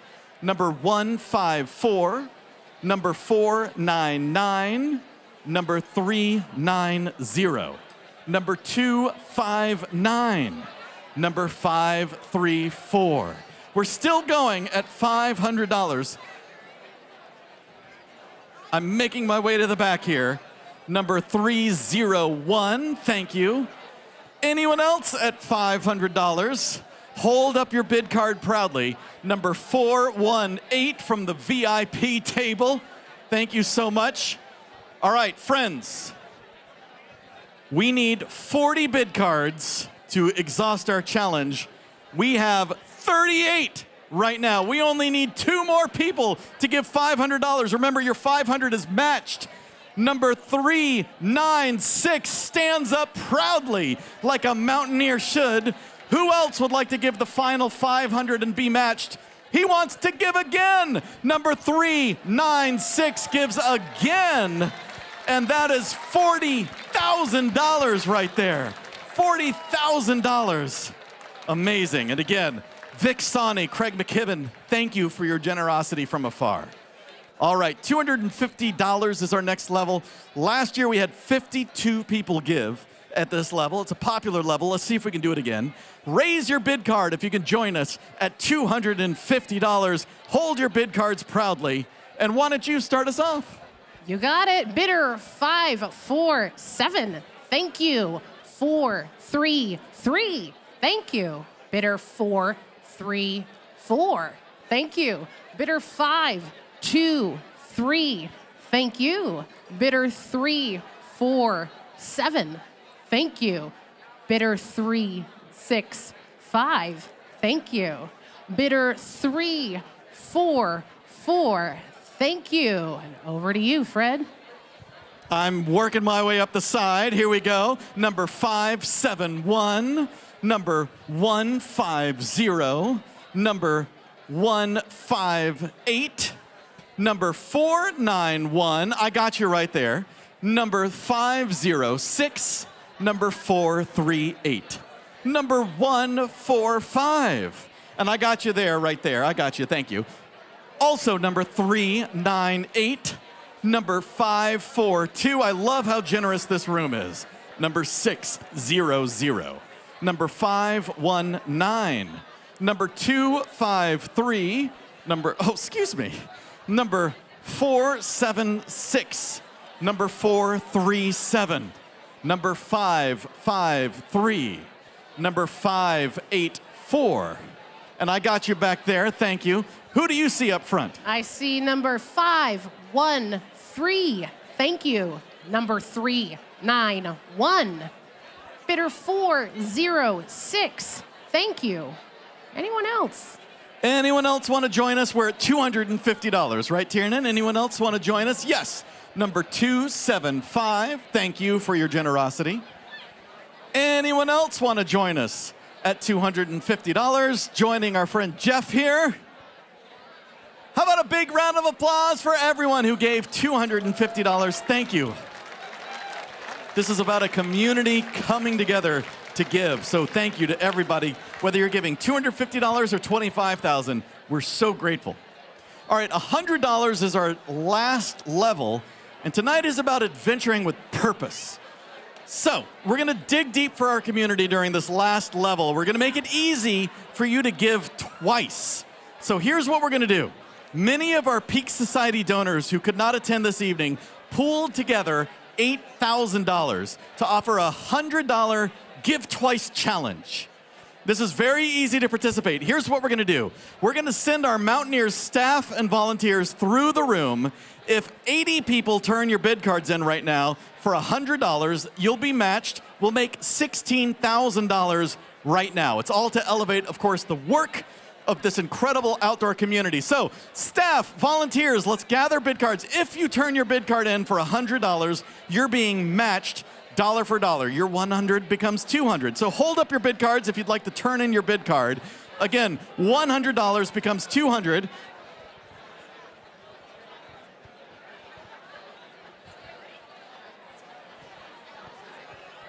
All right, we're going through. Bree's coming through. I'm coming through. So if you want, turn in your bid card. It's only $100. $100 if you'd like to give again, and your $100 will be matched. Bid spotters, you can also grab. Bid spotters, if you can grab cards, that would help too. So bid spotters, you can grab. We're just gathering bid cards. If you turn in your bid card for $100, you're being matched dollar for dollar. Your 100 becomes 200. This is our last level. You don't need your bid card anymore. So if you're willing, turn your bid card in right now for $100. And again, your 100 becomes 200 thanks to our match pool. So again, just hold up that bid cards. We've got our bid spotters gathering your bid cards. We've got Bree working her way through the room. Amazing. How about a big round of applause for everybody who raised their bid cards tonight and supported the work and the mission of the Mountaineers. Thank you, thank you, thank you. A reminder, if you work for a company that will match your generosity, please make sure that that happens this week. All right, this is exciting stuff. All right, so everyone, I want to make sure you know we're moving on to the next part of our program. So again, turn to the person next to you and just say, shh. Shh. Again, just turn to the person next to you and politely say, shh. I just want to make sure you know that we've moved on, because it's now time to recognize one of our most inspirational outdoor leaders of our time, Mapp. And here to present the 2024 Adventure with Purpose Award is former Secretary of the Interior, Sally Jewell. Sally Jewell is the former U.S. Secretary of the Interior under President Obama and served as both a board member and CEO of REI. Sally is a lifelong outdoors enthusiast and known for her involvement in conservation and environmental protection. She is a longtime friend of the Mountaineers and has worked with Mapp over the years. So audience members, at-home viewers, please welcome Sally Jewell, everyone.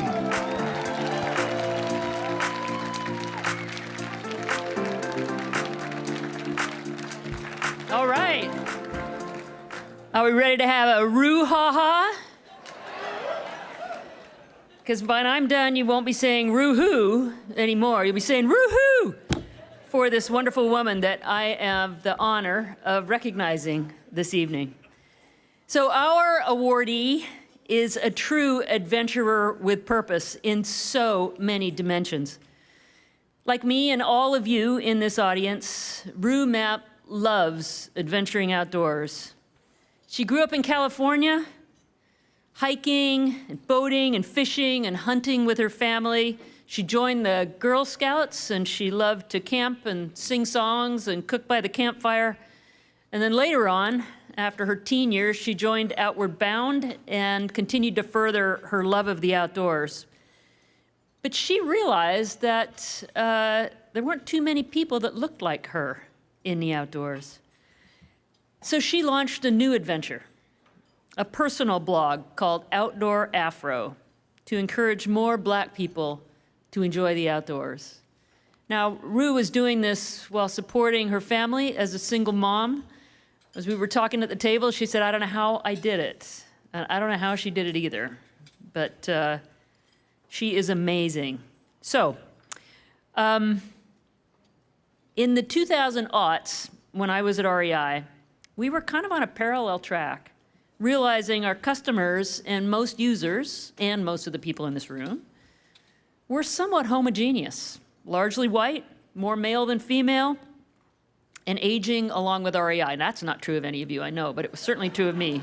I was the average age of the REI customer when I joined at age 44, and we kept getting our average age older every year I got older, and I thought, this is not sustainable. So the co-op did a lot of self-reflection, and we did some research, and we did some outreach to see what maybe we needed to be doing to create a more welcoming and inclusive atmosphere in our stores and in the outdoors. And one important step was ensuring the imagery that we used in our marketing materials was more inclusive in every dimension. So in 2009, we were experimenting with a few TV ads, and somebody took notice. In Rue's Outdoor Afro blog, which we hadn't heard of at the time, she mused, "Is that a brother in an REI TV ad?" And we loved the ongoing dialogue. Yeah, I think it is. I think it is.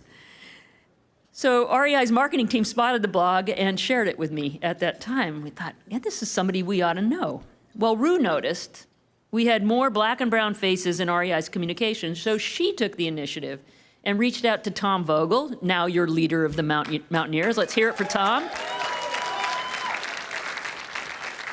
So at that time, Tom was leading the marketing team for REI. And so Rue called him and said, hey, what's up with you guys?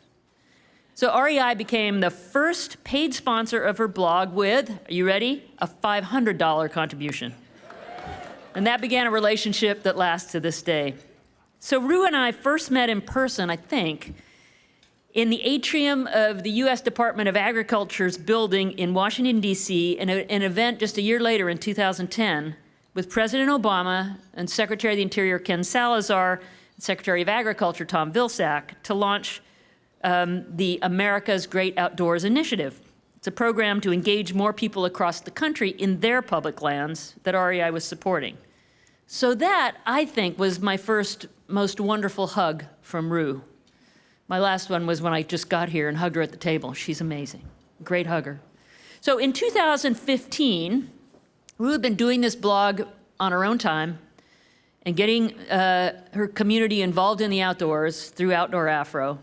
But she realized she needed to do more to satisfy a yearning across the country. So she organized as a 501c3 in 2015 to help her community connect with nature. So that little volunteer blog became a more ambitious adventure. Outdoor Afro now has chapters and volunteers across 32 states, leading trips in the outdoors that have engaged over 60,000 participants, including a program called Making Waves to encourage Black children to learn to swim, addressing devastating statistics on childhood drownings, which are the legacy of generations of exclusion from public pools and beaches. So that is Rue Mapp. Isn't that great? She's got some Outdoor Afro colleagues here too. So thanks. Show of hands for those of you that have been involved with Outdoor Afro. I know there's several. I've met a number of you. All right, give them a round of applause too. So when I took over from Secretary Salazar to lead the Department of the Interior in 2013, Rue became an important resource to us and to me personally. She helped us inspire other underrepresented groups to work together with government, shaping policies and practices at land management agencies like the Forest Service and the Park Service and the Fish and Wildlife Service and others, to reach out and welcome all Americans to their public lands. She worked with Michelle Obama on the Let's Move initiative, connecting many children to nature and outdoor play. And one of the best adventures that we took together was on the Mississippi River in Minnesota with Wilderness Inquiry, another great nonprofit, taking Outdoor Afro families and public land managers on a canoe trip on the river. And we ended up at the Science Museum in St. Paul, Minnesota, where we went inside to a special room and we were able to connect in real time by video with astronauts from the International Space Station. So the kids on that trip were asking questions of the astronauts who were just dropping the mic and it just was floating, and then they were picking it up and grabbing it. It was pretty amazing and a little intimidating to all of us. But Rue continues to adventure with purpose, working in partnership with REI to co-launch Outdoor Afro products just a couple years ago, writing her book, Nature Swagger, Stories and Visions of Black Joy in the Outdoors, and sharing that joy for all people through programs and publications that range from National Public Radio to Forbes to Oprah Winfrey and National Geographic, where she was a fellow in 2019. The Mountaineers created the Adventure with Purpose Award as its highest recognition of those whose life's work embodies the Mountaineers' organizational priorities of lead innovation in outdoor education, engage a vibrant community of outdoor enthusiasts, and advocate on behalf of the natural world.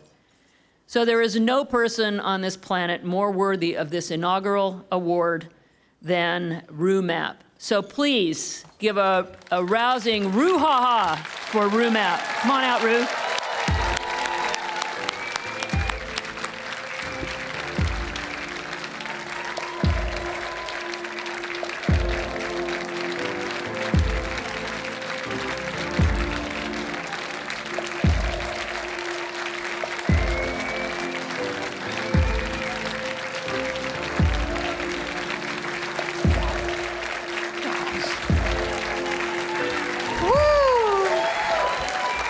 Y'all.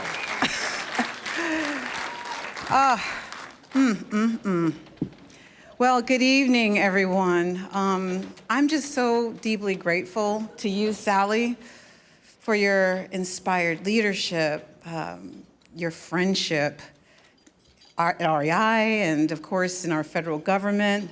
Tom Vogel, thank you. Thank you for taking the call. I just want you both to know that your unwavering support and collaboration over the past decade has absolutely meant more than you'll ever know. Thank you all for such a warm reception. And I don't do this work alone, and I want to see who's here from Outdoor Afro. Please raise your hand. We have staff, we have volunteers. Thank you. And as I look around this room, and I see so many reflections of my life experiences, I see a tapestry woven with the threads of my career journey, leading to the creation of Outdoor Afro, an organization, as you heard, has touched so many lives around the country. And receiving this award prompts me to ponder the essence of mountaineering. I, a California-born girl raised by Southern agricultural parents, developed a profound love and respect for the natural world. And it was during a transformative moment as a young adult climbing in the Sequoia Kings as an outward-bound student that I learned a valuable lesson to trust my feet. And amidst the darkness of an intimidating evening climb, I found myself clinging to the mountainside, uncertain and overwhelmed. Yet 3 simple words, trust your feet, uttered by my instructor, propelled me forward. And this lesson has become a guiding philosophy for life. Life's journey often presents challenges where the path seems daunting, uncertain. But just as on that mountain, trusting our instincts and capabilities can lead us to unexpected heights. In 2009, fueled by passion and driven by purpose, I founded Outdoor Afro, a humble blog that has since blossomed into a national movement. And with the support of countless individuals like you, and incredible hardworking staff who support over 100 volunteers, We built a community spanning over 30 states, 60 cities, and yes, over 60,000 people who hike, bike, camp, ski, and more while learning more about how to steward our natural world. Tonight, as we come together, we not only celebrate our collective success and impact, but also renew our commitment to expanding access to the transformational power of nature. By empowering individuals to connect with the outdoors, we enable them to make informed decisions for our planet's future and cultivate their own narratives of love, resilience, and perseverance within its embrace. Today, the mission of Outdoor Afro extends beyond connecting people with nature. It encompasses fostering agency and deeper connections among humanity. When we are out in the trees don't know what color you are. The flowers still bloom no matter how much money is in your account. And the birds continue to sing their song no matter who you vote for. Therefore, in nature's eyes, our differences fade and our shared humanity emerges. Through intentional nature experiences, we can discover the agency to bridge divides and unite as a human family.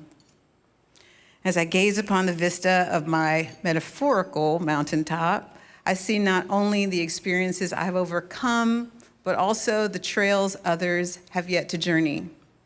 In this vision that propels me forward, guided by the belief that together we can ascend to new heights. Also, as you heard and probably saw out there in recent years, I've championed the need for outdoor products and gear that blends functionality with style. And thank you to REI over the last 3 years. We've been able to make great and historic strides in welcoming more people into the outdoors with care, joy, and fashion.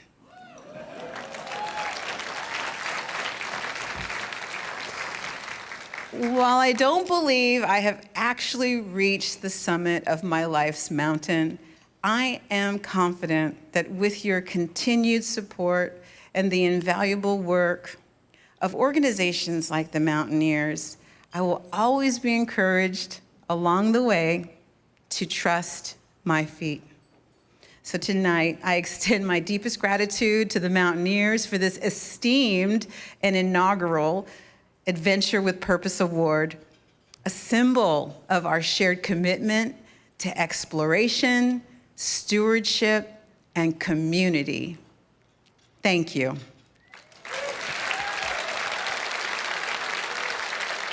And now it's time to welcome tonight's keynote speaker. To do this, please welcome American Alpine Club President, Piolet d'Or recipient, Protect Our Winters leader, climate activist, professional climber, and Mountaineers book author of A Fine Line, Graham Zimmerman.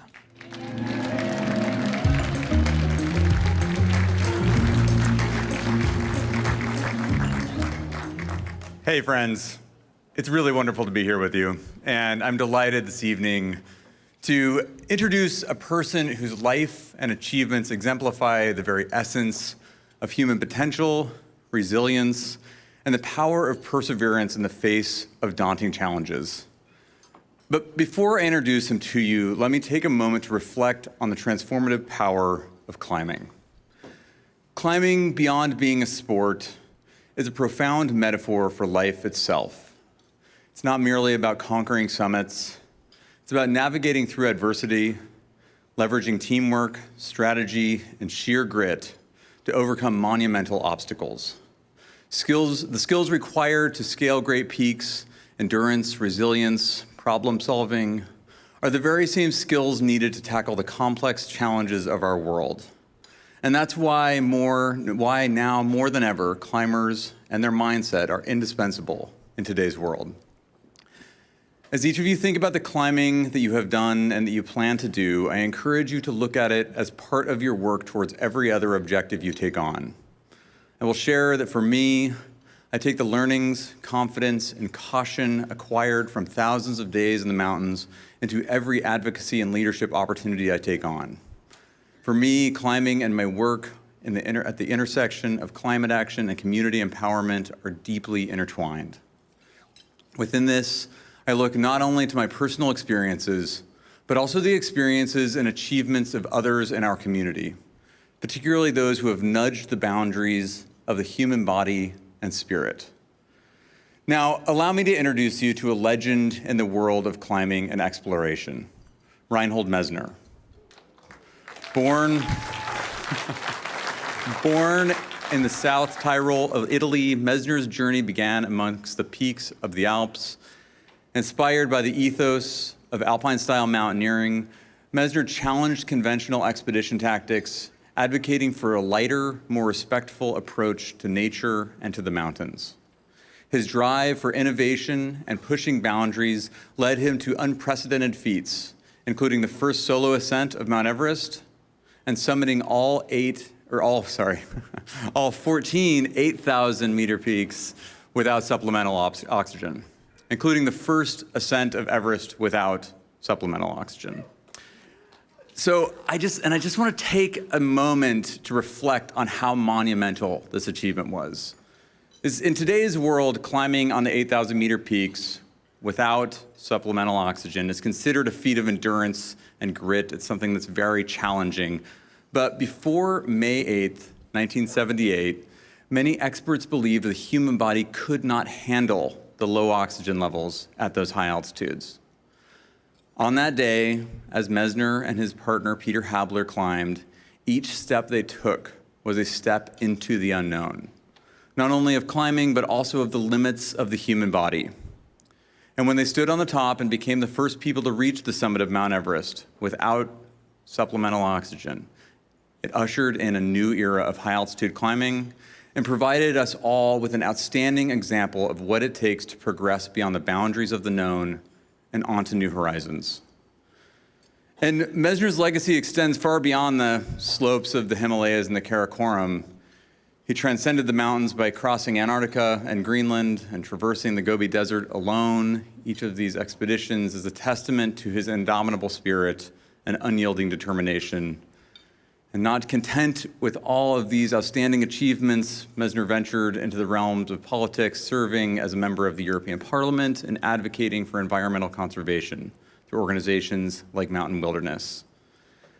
Today, as I have the honor of introducing Reinhold, I'm reminded of the words of another climber, Sir Edmund Hillary, the first person to stand on the summit of Everest, and he shared that it's not the mountains we conquer, but ourselves. Messner embodies this ethos, a man who has not only climbed mountains, but pushed the limitations of human potential. Everyone, please join me in welcoming Reinhold Messner.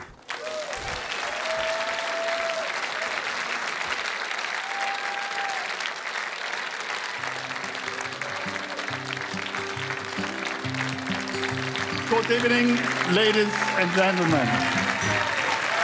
I'm very proud to be here. First of all, because Jim Whittaker is with me. We met 50 and more years ago in the Karakoram and in the Himalayas.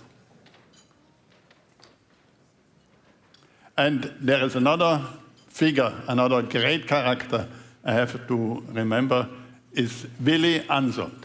I admire him and also his wife, what they did, and especially how deep their philosophy went.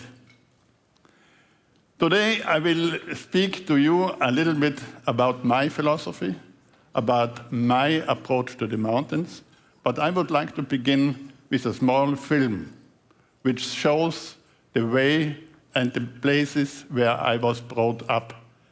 I went to climb as a small boy the first 9,000 feet, not 10,000 feet peak with 5 years. I was 5 years old when the parents brought me in the wilderness.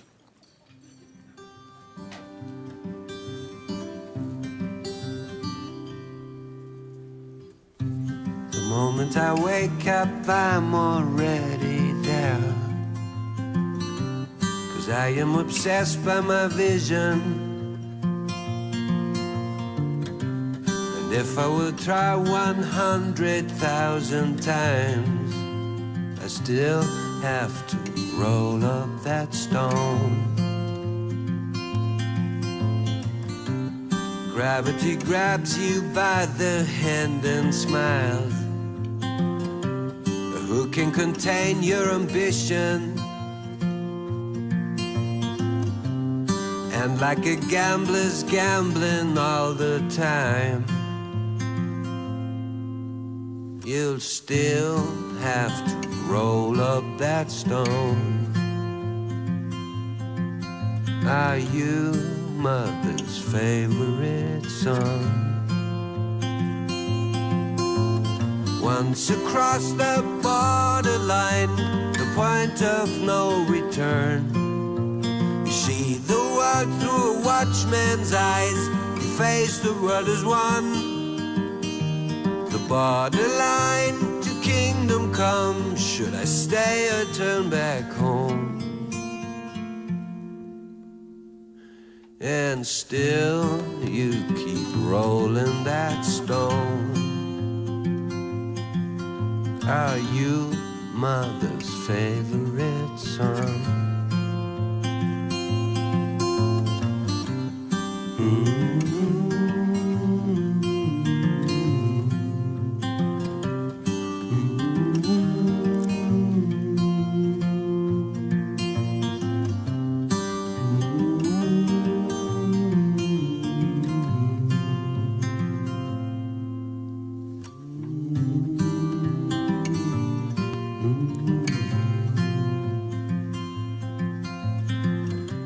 The moment I wake up, I'm already there, and I will complete my mission. And if I would try 100,000 times, I still have to roll up that stone.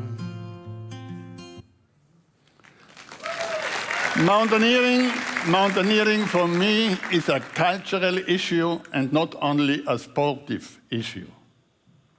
Mountaineering, trad alpinism, called in my way, has three dimensions: a spiritual dimension, a psychical dimension, and a physical dimension. And all three are very important.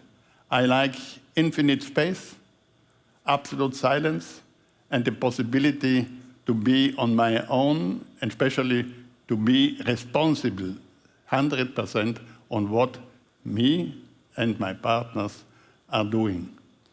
We see Nanda Devi, a holy mountain, and I did not begin with the holy mountains because when I was a child, I did not know that there are holy mountains on this world.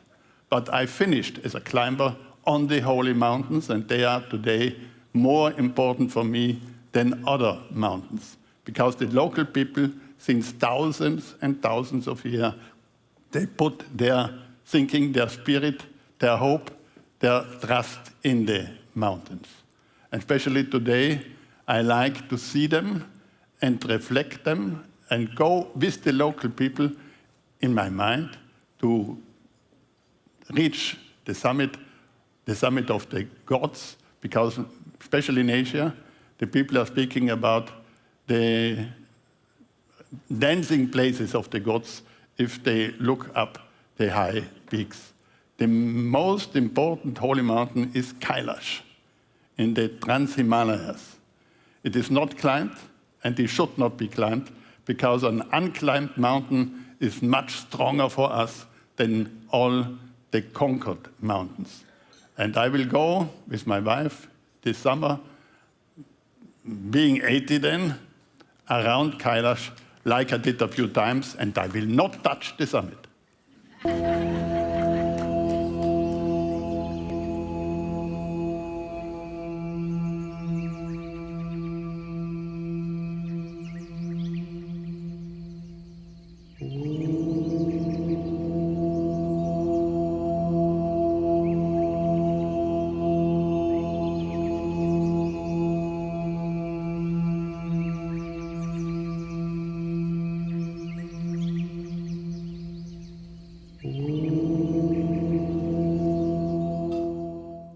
the Kora is the trail which is circumdoing the Kailash.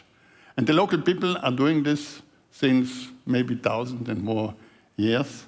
The local people are going in the wintertime and in the summertime from far away to this mountain for going around it. I did it a few times in the last decades, and I think that not touching the summit in this case gives me the understanding why it should not be touched. We will be there again in June and maybe partly in July, not to do a great adventure, to go where the local people are getting for praying, for being in touch with nature. And we know, like William Blake, the famous poet of England, said, when man and mountains are meeting, great things can happen. And these great things are happening in us, not on the mountain. Today we are not anymore conquering the mountains. They are conquered all over the world. We are conquering, understanding our inner dimension. We have to study, we have to go to understand ourselves. And this is only possible in clean mountains, mountains without any infrastructures. Where we have infrastructures, there is tourism. Where is the bouldering world indoor? This is a sport, a beautiful sport. Also tourism is a good thing. But traditional mountaineers are going where nobody else is going. They have to be on themselves, and they have to be with nature. And for understanding a mountain and its dimensions, we have to be on our own. If we have our mom around, like in the kindergarten, we are in a totally different world. There was Milarepa. Milarepa is the Tibetan Bob Dylan, a poet, a songwriter. Yes, he was living 1,000 years ago, quite exactly. And he was going in touch with a local monk, with a Burn monk, and they had a competition going on. Who is reaching first the Kailash summit has the stronger religion, the stronger feeling for the world. And on the end, this monk went up very quickly on the mountain, and Milarepa was still sleeping in his cave. This is the legend. And the scholars of Milarepa woke him up, and he had no hurry. He could see the monk, his competitor, is near the summit, but he had no hurry. He sat in front of his cave and waited the first rays of the sun. And when the sun came, he jumped on one of the rays of the sun, and in the velocity of light, he was on the summit, first, naturally. What he says to us, if we don't abuse the mountain, if we go only with natural power, with our capacities, not with helicopters or bolts, so we are right in going up to these mountains. But if we use every technical equipment available today, the helicopter could land easily on the summit of Kailash. The whole thing is not anymore. It's legal, but it's not right. Very simple. Many people come from far away to meet Kailash, and they surrounded the mountain 50 kilometers more or less, with putting themselves on the ground, standing up where they put the hands. Again, they put themselves down on the ground, and so they go around. Also, Kanchenjunga, the third highest mountain of the world, is a holy mountain. And like the first ascenders, British climbers, I stopped a few meters below the summit, because we were in three, we had a Sherpa with us, not as a Sherpa, as a carrier. He was a climber like Friedel Mutschleichen and myself. We all had our rucksack. We had nobody to carry our stuff. We did it. And this Sherpa would not enjoy it if we would put our steps, footprints on the summit. So we stayed below, showing our respect for the holy mountain and also for the local man, the Sherpa Angdorje. He was with me. On Kanchenjunga, I had a puja, like a religious fest before going. and we had a butcher afterwards, showing to the mountain our respect. What is growing during an ascent is the respect. We are understanding, at least after coming down, that we are nothing in front of a mountain like Kanchenjunga.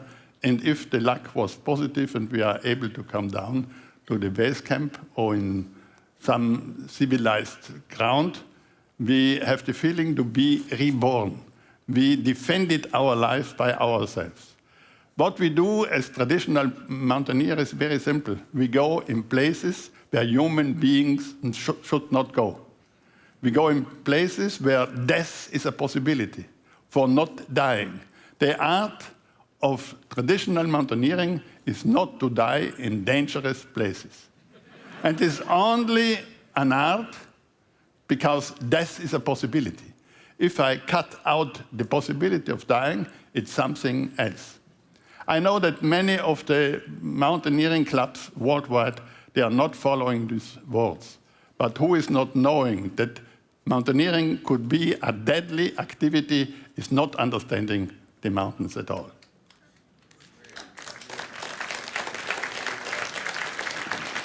There are many stupas and also this kind of Jordans in Tibet.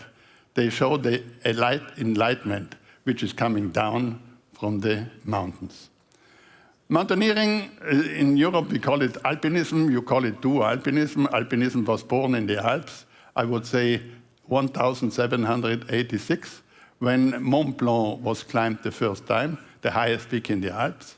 Mountaineering was beginning in the Alps. It was done for more or less 100 years, especially by British people, because they had just the Enlightenment and they had the possibility to finance their expeditions to the Alps because they were the first ones to have industry in their country, and they were the inventors of what we call today alpinism.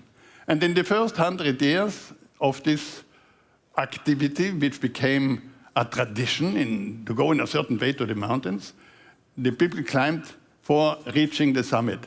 Quite in a colonialistical approach, they conquered peak by peak. And in 1865, finally, they were able to conquer the last famous 4,000-meter peak, the Matterhorn, which was before surrounded by climbers all over Europe, but nobody could go to the summit. It's very interesting that in the same year, British climbers climbed also up the south face of Mont Blanc. Mont Blanc was conquered by scientists to do some measurements on the summit. Later on, the 4,000-meter peaks in Switzerland were all climbed by British people, or quite all by British people with local guides. And now was beginning, after the Matterhorn, first ascent, the second period of climbing, traditional climbing. The first period was the conquering of the mountains. The second one was the trying to go on difficult lines. In Mont Blanc was climbed many times in 65, means 1865. But nobody could tackle the south face, the Brenva face. But Moore and his friends were able to do this. And so a new generation found again many possibilities to express themselves via new routes. And now not anymore the summit was the goal, but the difficult route. When I was a young man, the most difficult route on Mont Blanc was the Fresnay Pillar. And we young climbers tried to do it. We tried to follow the footsteps of the people before us, and we learned from them. And so we went in this tradition, which no written rules, but with a certain behavior for the mountains, and we tried to follow their lines and do something more difficult. The most important climb up to the Second World War was the climb through the Eiger North Face in 1933. I know it was the Nazi time. Hitler himself used these conquerors of the Eiger North Face as propaganda for the war, but this only between lines. But anyway, technically, it was the most important climb because it's the highest wall in the Alps, very dangerous for avalanches, for stonefall, also for the fact that if you are in there and you lose in the clouds, in the mists, the way, it's very difficult to find out a way and to go home safely. I did the Matterhorn on different routes, but the Matterhorn was circumdone by climbers for decades. And they tried on the Italian side, we see it now on the left side. They tried from the Switzerland, not surely the south face, which we see now, because this is maybe the most important face in the Matterhorn, very bad rock. The north face became very famous in the 30s because it was a very difficult line, a new line, after Wimper and friends went up to the summit. Mountaineering for me is not only the activity, but also the storytelling about it. It's the sum. And here the Mountaineers and myself, we are on the same level. We see it in the same way. The editor house of the Mountaineers, it's very important in this organization for giving climbers, young people, new philosophers, the possibility to express themselves. Because all what happens in the mountains in the last 250 years is part of our culture, part of our behavior, which in the sum became what we call today traditional mountaineering. When Wimper and his partners, maybe you know that 4 of them fell on the way down, and they fell to death on the way down, climbed the Matterhorn, there was no photo machinery. So he had to do the science.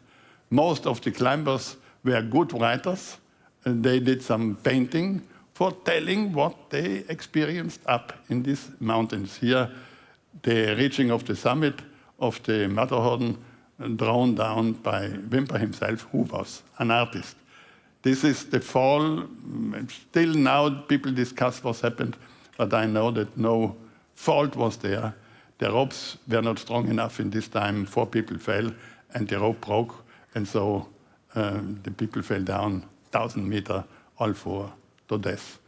The story about it, which Wimper published in a book, it's a very strong story, still today, and is especially strong if we write it in details, if we tell it in details, because the details are making the experience and especially give us the possibility to follow the emotions in people's heart which were there on this felt. In these times, Leslie Stevens, another famous mountaineer from England, defined the Alps as the playground of Europe. And the first discussions we had in alpinism, in traditional alpinism, on what we are doing and what is happening, was the discussion on danger and protection. Always was a group which said people should have protection because danger is always there, and others said, no, we should go only where we have the possibility to survive, there where we are safe. But safety is a very undefined dimension. And we did not have this goddess, but there is a goddess of protection in Tibet, which is becoming now, because I'm finishing my museum where I tell about the mountains, I am using this goddess of protection, the discussion, what is going on in us when we are protected with bolts, with normal pitons, with ice screws, whatever, or if we are not protected. I did many solo ascents, and in a solo ascent, you are normally totally exposed to all the danger, especially to gravity if you go up, and gravity can get you down. There is no doubt that mountains are dangerous. Lightnings are much stronger than in the valleys.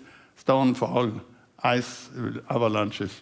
And I learned as a small boy to cope with this danger because I was brought up on a meadow 2,000 meters high in the summer months, and there we all learned to climb We were a big family, 9 children on the end, 4 boys, 1 girl, 4 boys exactly in this direction.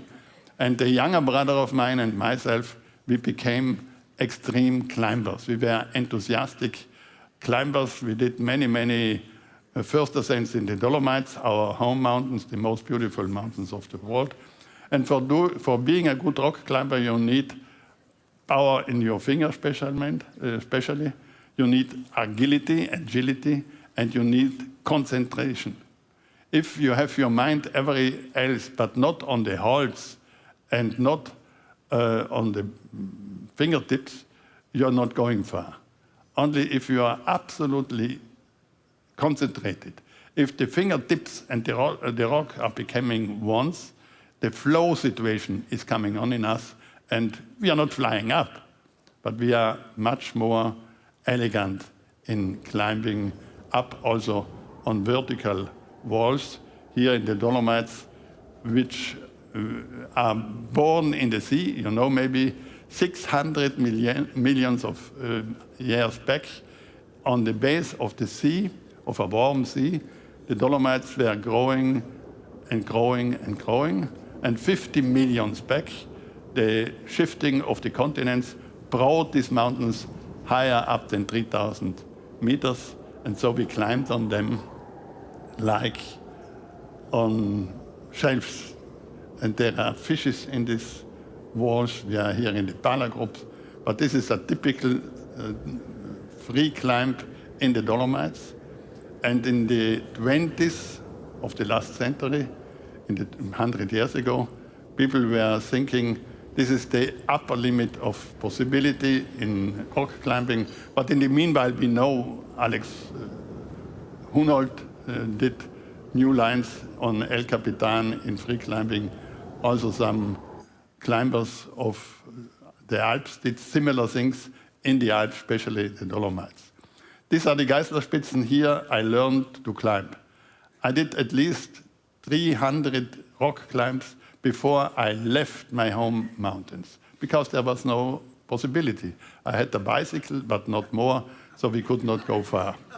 Later on, I did my most important and most difficult climbs on these Dolomite walls, especially on this wall, which I did in '68, really on the limit of my possibility.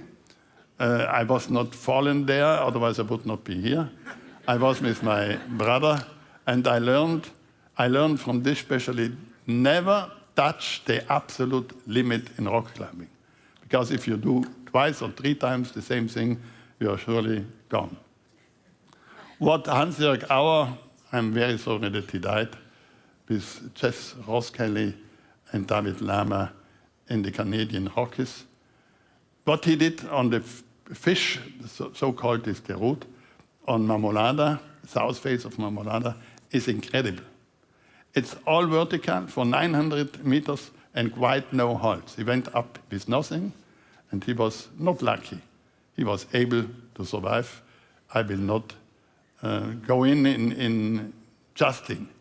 There's no right and wrong. There's only you go for it, you have the responsibility, and you do it, or not. After having this evolution of conquering the summit, doing new lines, finding a pure approach, a sportive approach, Mammery called it by fair means.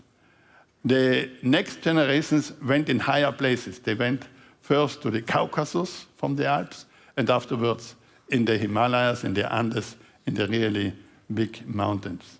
The Ushpa in the Caucasus was a long time the same figure like Matterhorn was for the Alps.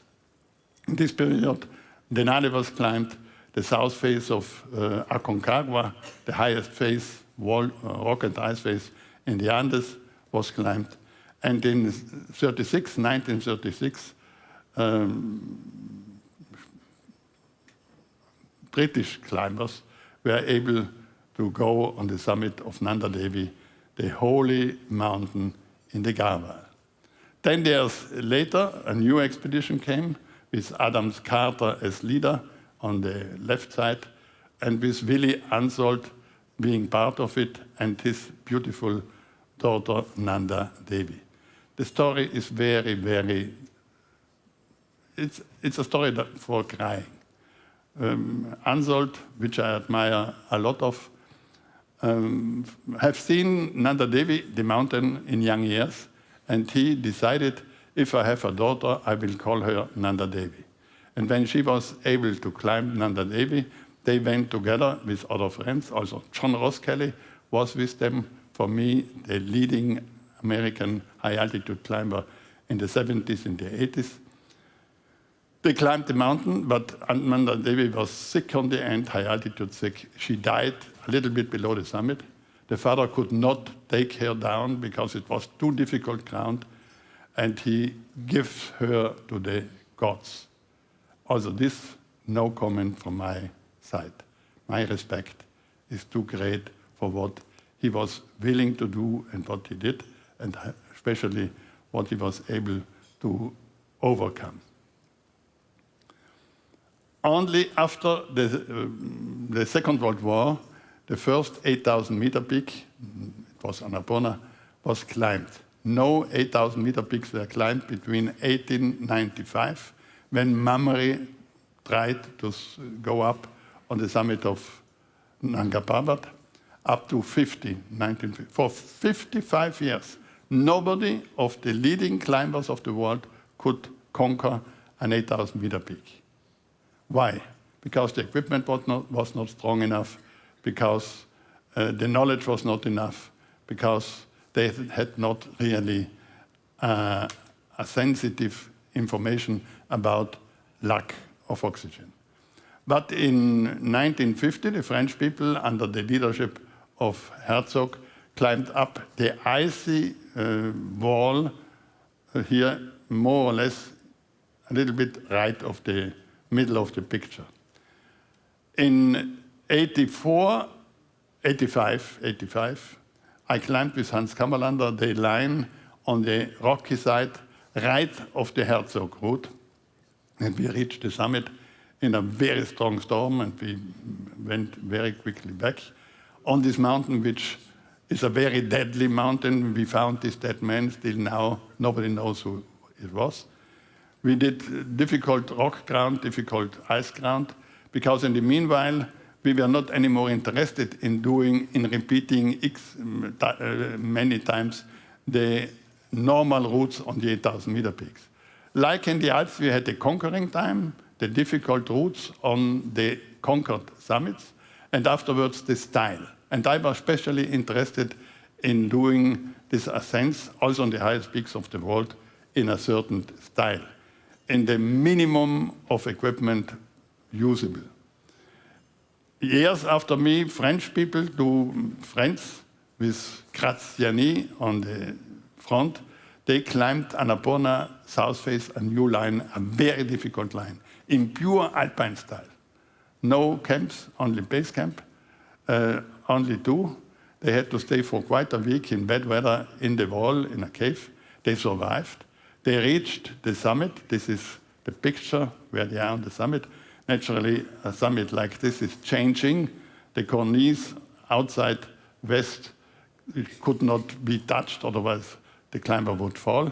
But he's sitting now on the summit, and the summit next year will be in a little bit other situation because new cornices are growing and other cornices are breaking down.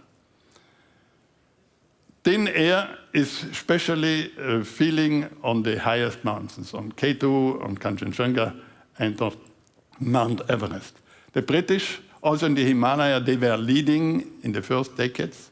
Afterwards, the Whitakers came, and they did the first ascent of many high peaks, and they tried from 1921 up to 1953, Mount Everest, first on the north side, and afterwards on the south side. But Everest is a huge mountain, a complex mountain, and only if you see the whole geography, you can understand why it needed so long to tackle Mount Everest, the record of the mountains. And today, I'm not proud about it, but this is the fact. Many people think if they climb up Everest on the pista, they do they did a record. They did the record only because the mountain is a record. Records with traditional mountaineering are not existing. We are not competing with others. We try to survive up there and nothing else.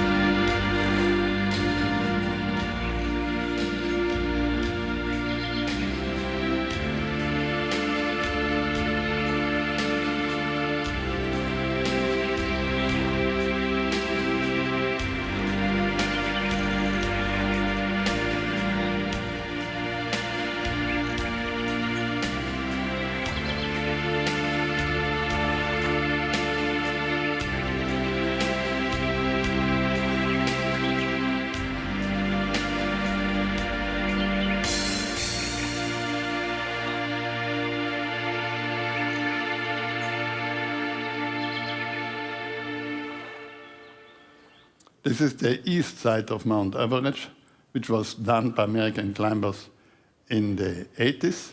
And these are the two sides. On the left side, the West Rombok Glacier. On the right side, the Mr. Rombok Glacier, yes, the West Rombok Glacier. And on the right side, we see the ice fall of Mount Everest, which is bringing the western comb. And we don't see it going up because it's hidden. But in 63, Ansolt and Dr. Hornbein climbed the north side, if you want. They came in from the shoulder, the north side, and they went up the Hornbein couloir, which was the first new line on Everest after the first ascent by Hillary and Tenzing, and they came down, they traversed the mountain, and they came down on the southeast ridge. And this was a new way, not only reaching the summit, to traverse the mountain, which offered one of the greatest experiences ever on this mountain. In '75, Chris Bonington with his British team, a few Americans were in, did the last step on Everest, going up the southwest face, which I also looked as a possibility. But my possibilities economically were not strong enough to put up such big expedition to do Everest on the southwest face. In '78, with Peter Haberler, we were a very small expedition, a few Austrians, which went up by themselves. And we tackled the icefall by ourselves. No Sherpa was able in '78 to go in front on such difficult and dangerous ground like the icefall, one of the most dangerous areas generally in the Himalayas. And we had a strong storm, especially in the last day approaching the summit. And when we went up the last step, we were so slow, one step, again one step, a long rest, again a step, a longer rest, and again a step. And so in our feeling was that this mountain is growing. We could see the summit, but the summit was going away and away because we became slower and slower. And this is very important that we understand that space is a very strange thing. We can see it with one eye or with another eye. And especially being so slow for the lack of oxygen, we could have a new feeling of dimensions, also in time. Zero time and infinite time is the same. And this is remembering us of what is coming after our Earth life. Peter and myself were not able to do a real film on the summit. We did a small documentary in a very simple camera. We were able to do a few minutes of film. Here we see the storm we had on the summit, 40, 35, 40 below zero. But anyway, we could do it. And we did not stay up there yodeling. No. We immediately went down because we seek for safety. We human beings, we seek for safety.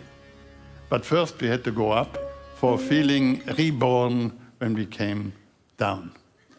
Most of my experiences, I am thankful to other climbers from whom I could learn, like from Sir Edmund Hillary, which I met often, and he told me his way up to Everest. He really went in the nowhere in the unknown when he did the last part of the summit ridge. Peter and I knew where we could go up. Where is the Hillary step? It's not so difficult for young climbers. But anyway, we learned to go back to understand the whole dimension in the yesterday for understanding what could be the future in mountaineering. Mountaineering, traditional mountaineering, is the sum of all the experiences which were made up to now in the big mountains, also in smaller mountains. It's not so important if you go on the most difficult lines or if you go on the highest peaks. It's important that we found out where is our ground, which we are able to handle. But what's happening today on Mount Everest is not mountaineering. This is pure tourism. There is an infrastructure. Somebody is offering a possibility to be brought up to the mountain. It's still heavy, it's still hard, it's still dangerous, but has nothing to do with self-responsibility or with self-decisions. Without self-decision, there is no alpinism. Also, bouldering in the hall is not alpinism. That's a beautiful sport, a successful sport. It's an Olympic game, but it's not traditional mountaineering. Traditional mountaineering has to do with wild mountains and human beings which are knowing they are nothing against the big mountain.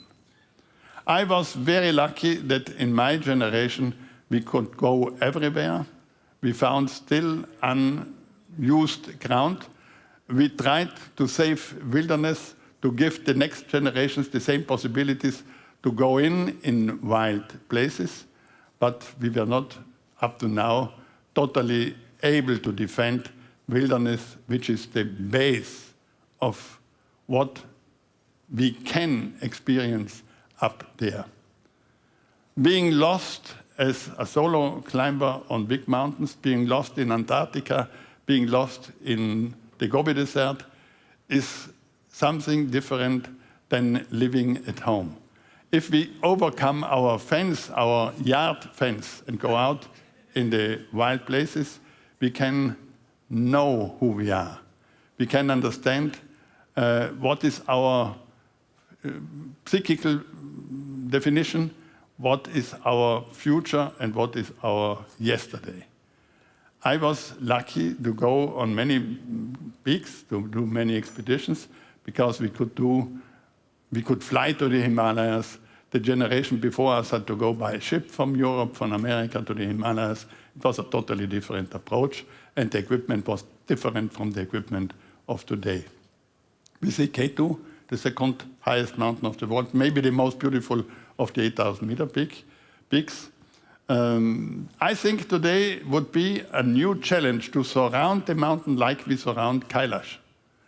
Going up, if there is 50 other people on a line with 6 ropes and everything prepared with a pista, this is not anymore a real challenge. But going around the mountain, which nobody did up to today, there is a possibility to have a dimension which in other areas is not anymore possible to enjoy.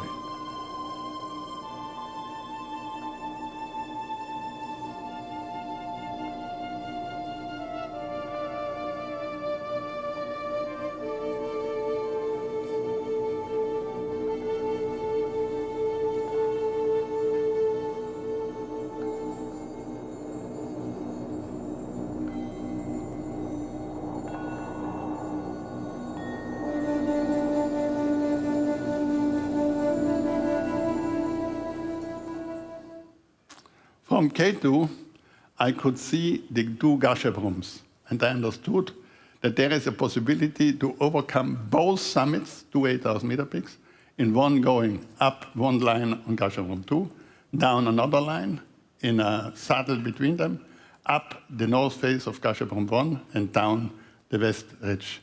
But first I had to climb K2. I did it in a very small expedition. We reached the summit in perfect weather.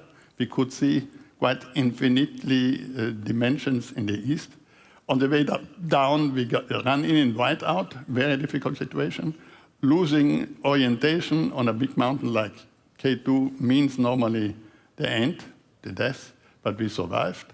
And a few years later, I tried what I dreamed since the K2 expedition, the traverse of two 8,000-meter peaks. After having done the alpine style in the Himalayas, after the highest wall of the world, the Rupal face, with the tragical end of my brother, after having done solo ascents, difficult routes on quite many 8,000-meter peaks, I had this last chance to do something new, a new dimension. It was very difficult to reach the base camp because there was not cheap road up to Ascoli like today. It was not possible to go to the base camp like partly they go today to base camp of K2. There were still many impossible walls, but I was too old to do a wall like the north face of Masherbrum. And still now we don't know if this wall is possible or not. Masherbrum is climbed from the other side, but not on this huge wall. It's 2 times the Aga north face, with more difficulties. In the center of the wall, which is concave, all the stones are coming down, and there is the only way going up. And we ask since the beginning of the alpinism, always possible or impossible. The only measurement what we have for traditional mountaineering is possible or impossible. And each young generation tried to do what the generation before said it's impossible. So also me. Also the Dhaulagiri, beautiful mountain, climbed the first time in '60, by Swiss people. I tried with Peter Haberler the south wall of Dhaulagiri. It's 4,000 meters in the lower part, all rock, loose rock. We could not handle it. We were afraid and we really ran away, escaped. But 9 years later, no, not 9 more, 12 years later, a young Slovenian climber, Humar, did it alone in 9 days, having everything on his rucksack and telling us indirectly through his challenge, which he tackled, that each generation is possible going a step behind, further. I personally went to Nanga Parbat after being a young Dolomite rock climber. Today I'm speaking and telling sometimes about the story. I told you that storytelling for me is part of traditional mountaineering. I knew when I was a young boy, a young climber, what Hermann Buhl did on Nanga Parbat. He went from the lowest point on the left side up the Silver Saddle, Silver Plateau, and up to the summit. And from the Silver Saddle, from this Silver Plateau on the ridge, he could look in the south face of Nanga Parbat. And he wrote later, the south face of Nanga Parbat is so high, so difficult, so steep, that never one can climb this wall. And this was I would say, the motivation for me, the strongest motivation to try in '70. In the line of the traditional mountaineers, possible or not possible. It was possible, but it ended very tragically. I founded a small startup company for bringing traditional mountaineering around the world. I'm doing it together with my wife. She is just well in history of mountaineering, and she will bring this behavior which the mountain to the next generations, hopefully for a long time, because my time is running out, and I feel well thinking that the silence, the infinite, especially also the possibility to know what is death, with near-death experiences I had, especially in Nanga Parbat. And I will do everything that traditional mountaineering, carried on also by the mountaineers here, will survive, beside the fact that 99% of the rock climbers today are indoor climbers, and most of the Everest climbers on a pista and not on the mountain. Thank you very much.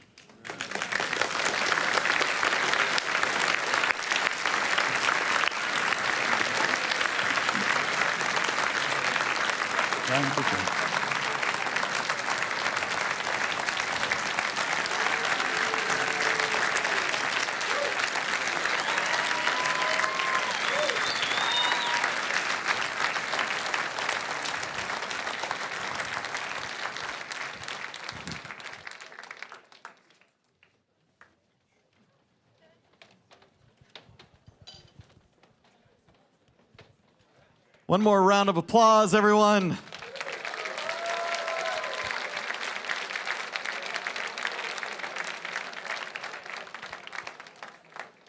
Tiernan, come join me. I want you all to know how you did. We had a big goal tonight. We had a big goal of raising $620,000. And you went big. The live auction alone made over $80,000. So with a goal of raising $620,000, we made $633,000 tonight. Absolutely amazing. Friends, my name is Fred Northup Jr. alongside the amazing Tiernan Moderno. On behalf of the Mountaineers, thank you for being here. Thank you all for your incredible support. If you want an auction item tonight, please remember to stop by, pick up in the reception room as a special gift just because. Please take home the beautiful centerpieces and tonight. Hold on real quick. We have the opportunity. Our featured speaker said he would answer some questions. So we've got some microphones right up front. If anyone has any questions, come on up right now and ask a question. Here, do you mind taking a few questions? He says he would be happy to. So we've got microphones here, or I can run a mic to you. Does anyone have a question? Anyone here, raise a hand if you have a question, or again, we've got microphones here. I'm watching, some people are standing, some people are still seated. Are there any questions? Yes, in the back. Come on forward. Walk towards me if you have a question, and I will come help you here. And we've got some microphones up front. You're welcome to make your way to the front if you have a question, but meanwhile, I will make my way to the back with a question as well. Here we go. Yes. What is your question here, Brad? This is a question for Reinhold. So, on all of your high altitude climbs without oxygen, without bottled oxygen, the hypoxia must have been difficult mentally. Do you recall hallucinations or other out-of-body experiences that you can relate to us? And if we have monitors on the stage, that would help too. Did you hear the question, Tiernan? Vaguely, I understood vaguely on the end. The you question asked about was, hallucinations? Yes, hallucinations with the low oxygen. How did your body respond? So I tell you maybe two things. I had hallucinations. For example, on the way down the Mamre Ridge on the Nanga Parbat, on the way down after the necessity to escape on the west side after we could not go down on the south side where we went up, my brother and myself. On the Mamre Rip, 6,000 meters, it was very difficult to orientate between rocks and ice and some narrow gullies. And I have always seen a man before me, a climber before me, he showed me the way, but he was not there. But I was sure there is somebody who showed me the way.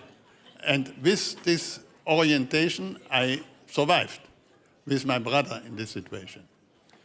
But on the Merkel Gap, this is 8,000 meters, 7,800, the first bivouac we had, very cold, no sleeping bag, no tent, nothing. And in the morning, we were stiff, but we survived. And I felt now we are lost. There's no chance to survive. And I fell, not on difficult ground, and I could see myself above me, 5, 6 meters higher. And I could see that down there is me rolling down the mountain. And I went back in my body with a big pain, with a yell, and I stand up, and I was okay again. And I decided, now we go down the west side, otherwise we die. Wow. This is two different experiences. The second one is an out-of-body experience. I didn't have it more times, but when I was alone in the Deermere Valley, my brother died under an avalanche, and I went in the nowhere. I did not know if there are some people where I found help and so on. Since 5 days I was without any food, and I could see horses which came in front of me. And I was thinking, now I'm safe. But reaching the place where the horses were standing, there was nothing, maybe some rocks. I see people coming and help me, but the people were not there when I reached them. So I was given a little bit of energy with these hallucinations. Incredible. Any other questions here? Just raise your hand if you've got one, and I can run a mic to you, or again, we've got 2 mics up front. Yes, I'm coming to the back.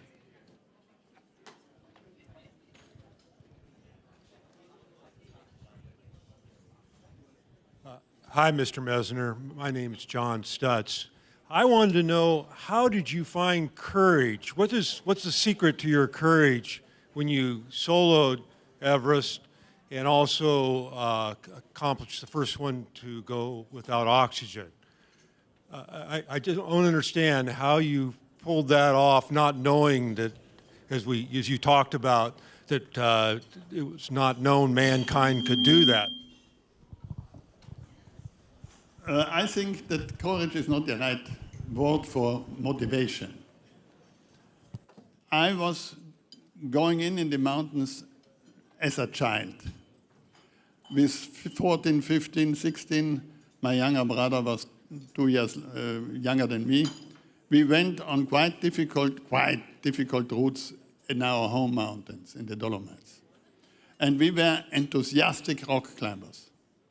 Rock climbing was our motivation, doing more and more difficult routes. And I studied very early the whole climbing history of the Dolomites. Later on, the climbing history generally. That is one of my things I really know. Alpine history, alpine climbing history, and today world climbing history. I did many books about it, but this is not the beginning of the enthusiasm for mountaineering.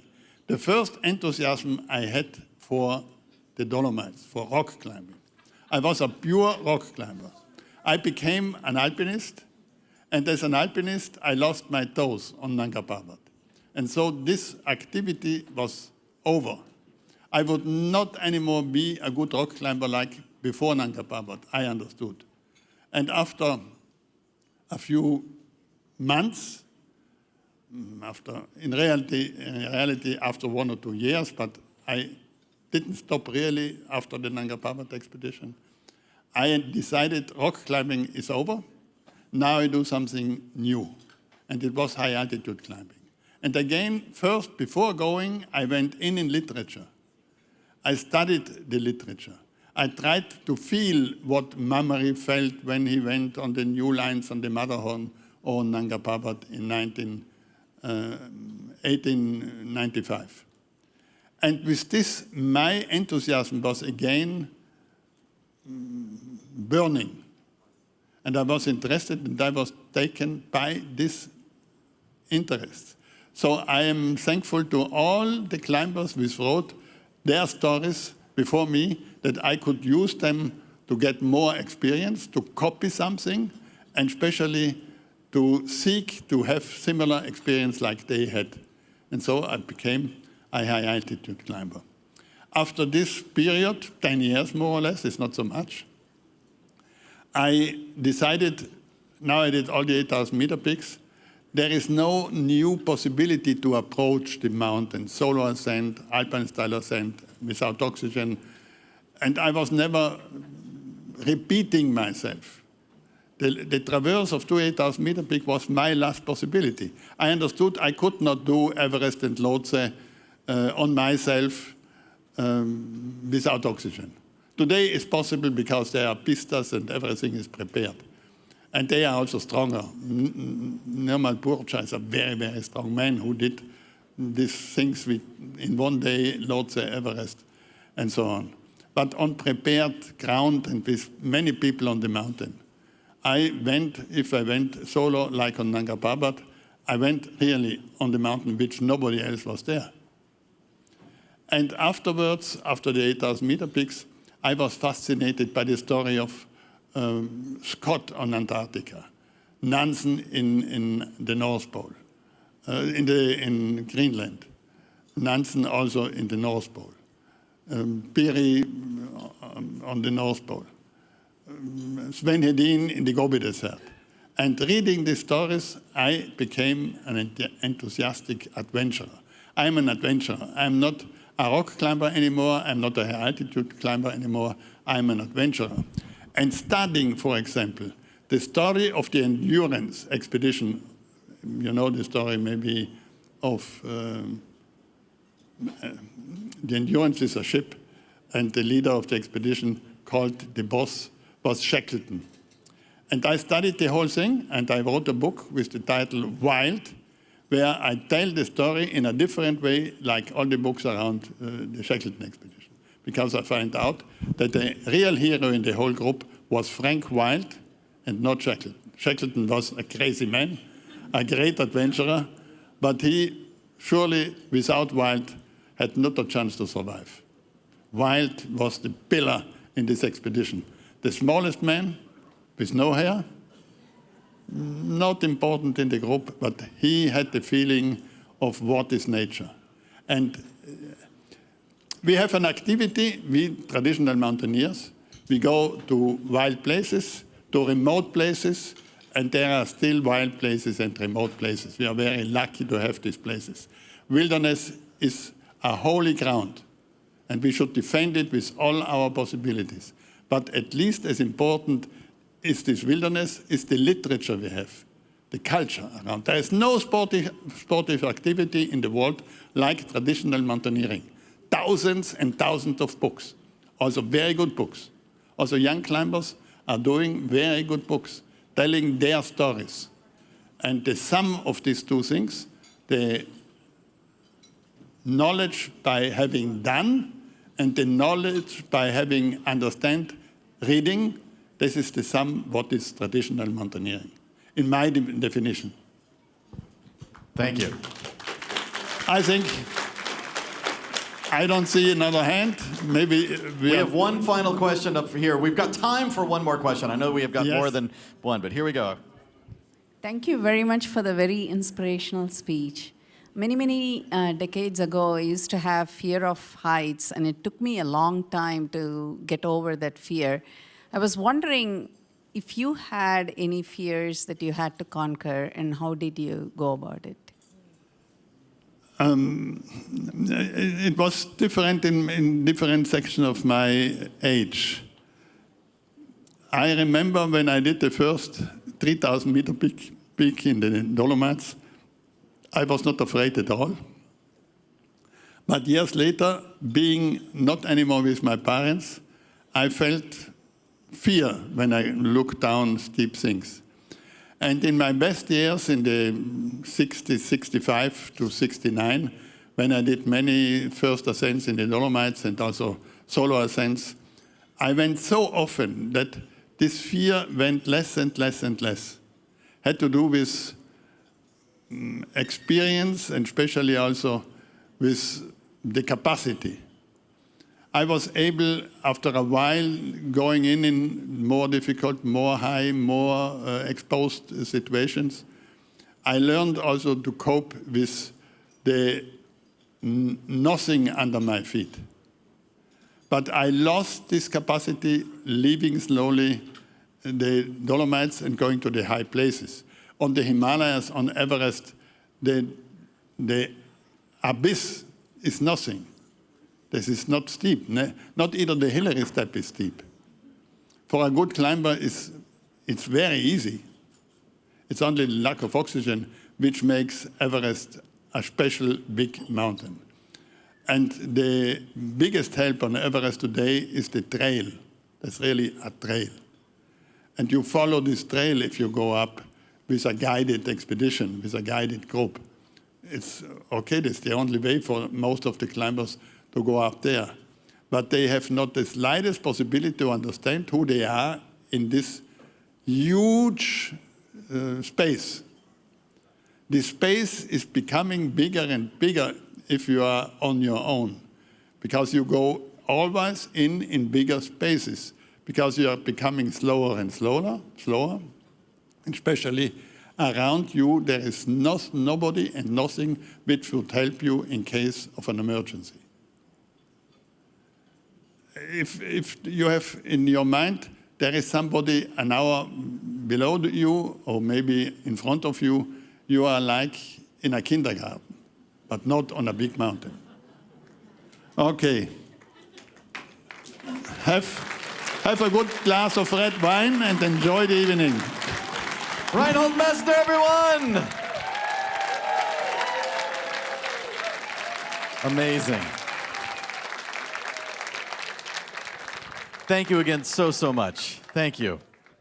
Well, as you were saying, if you want a live auction item or any auction item, make sure you stop by Pick Up. It's right behind you in that checkout room.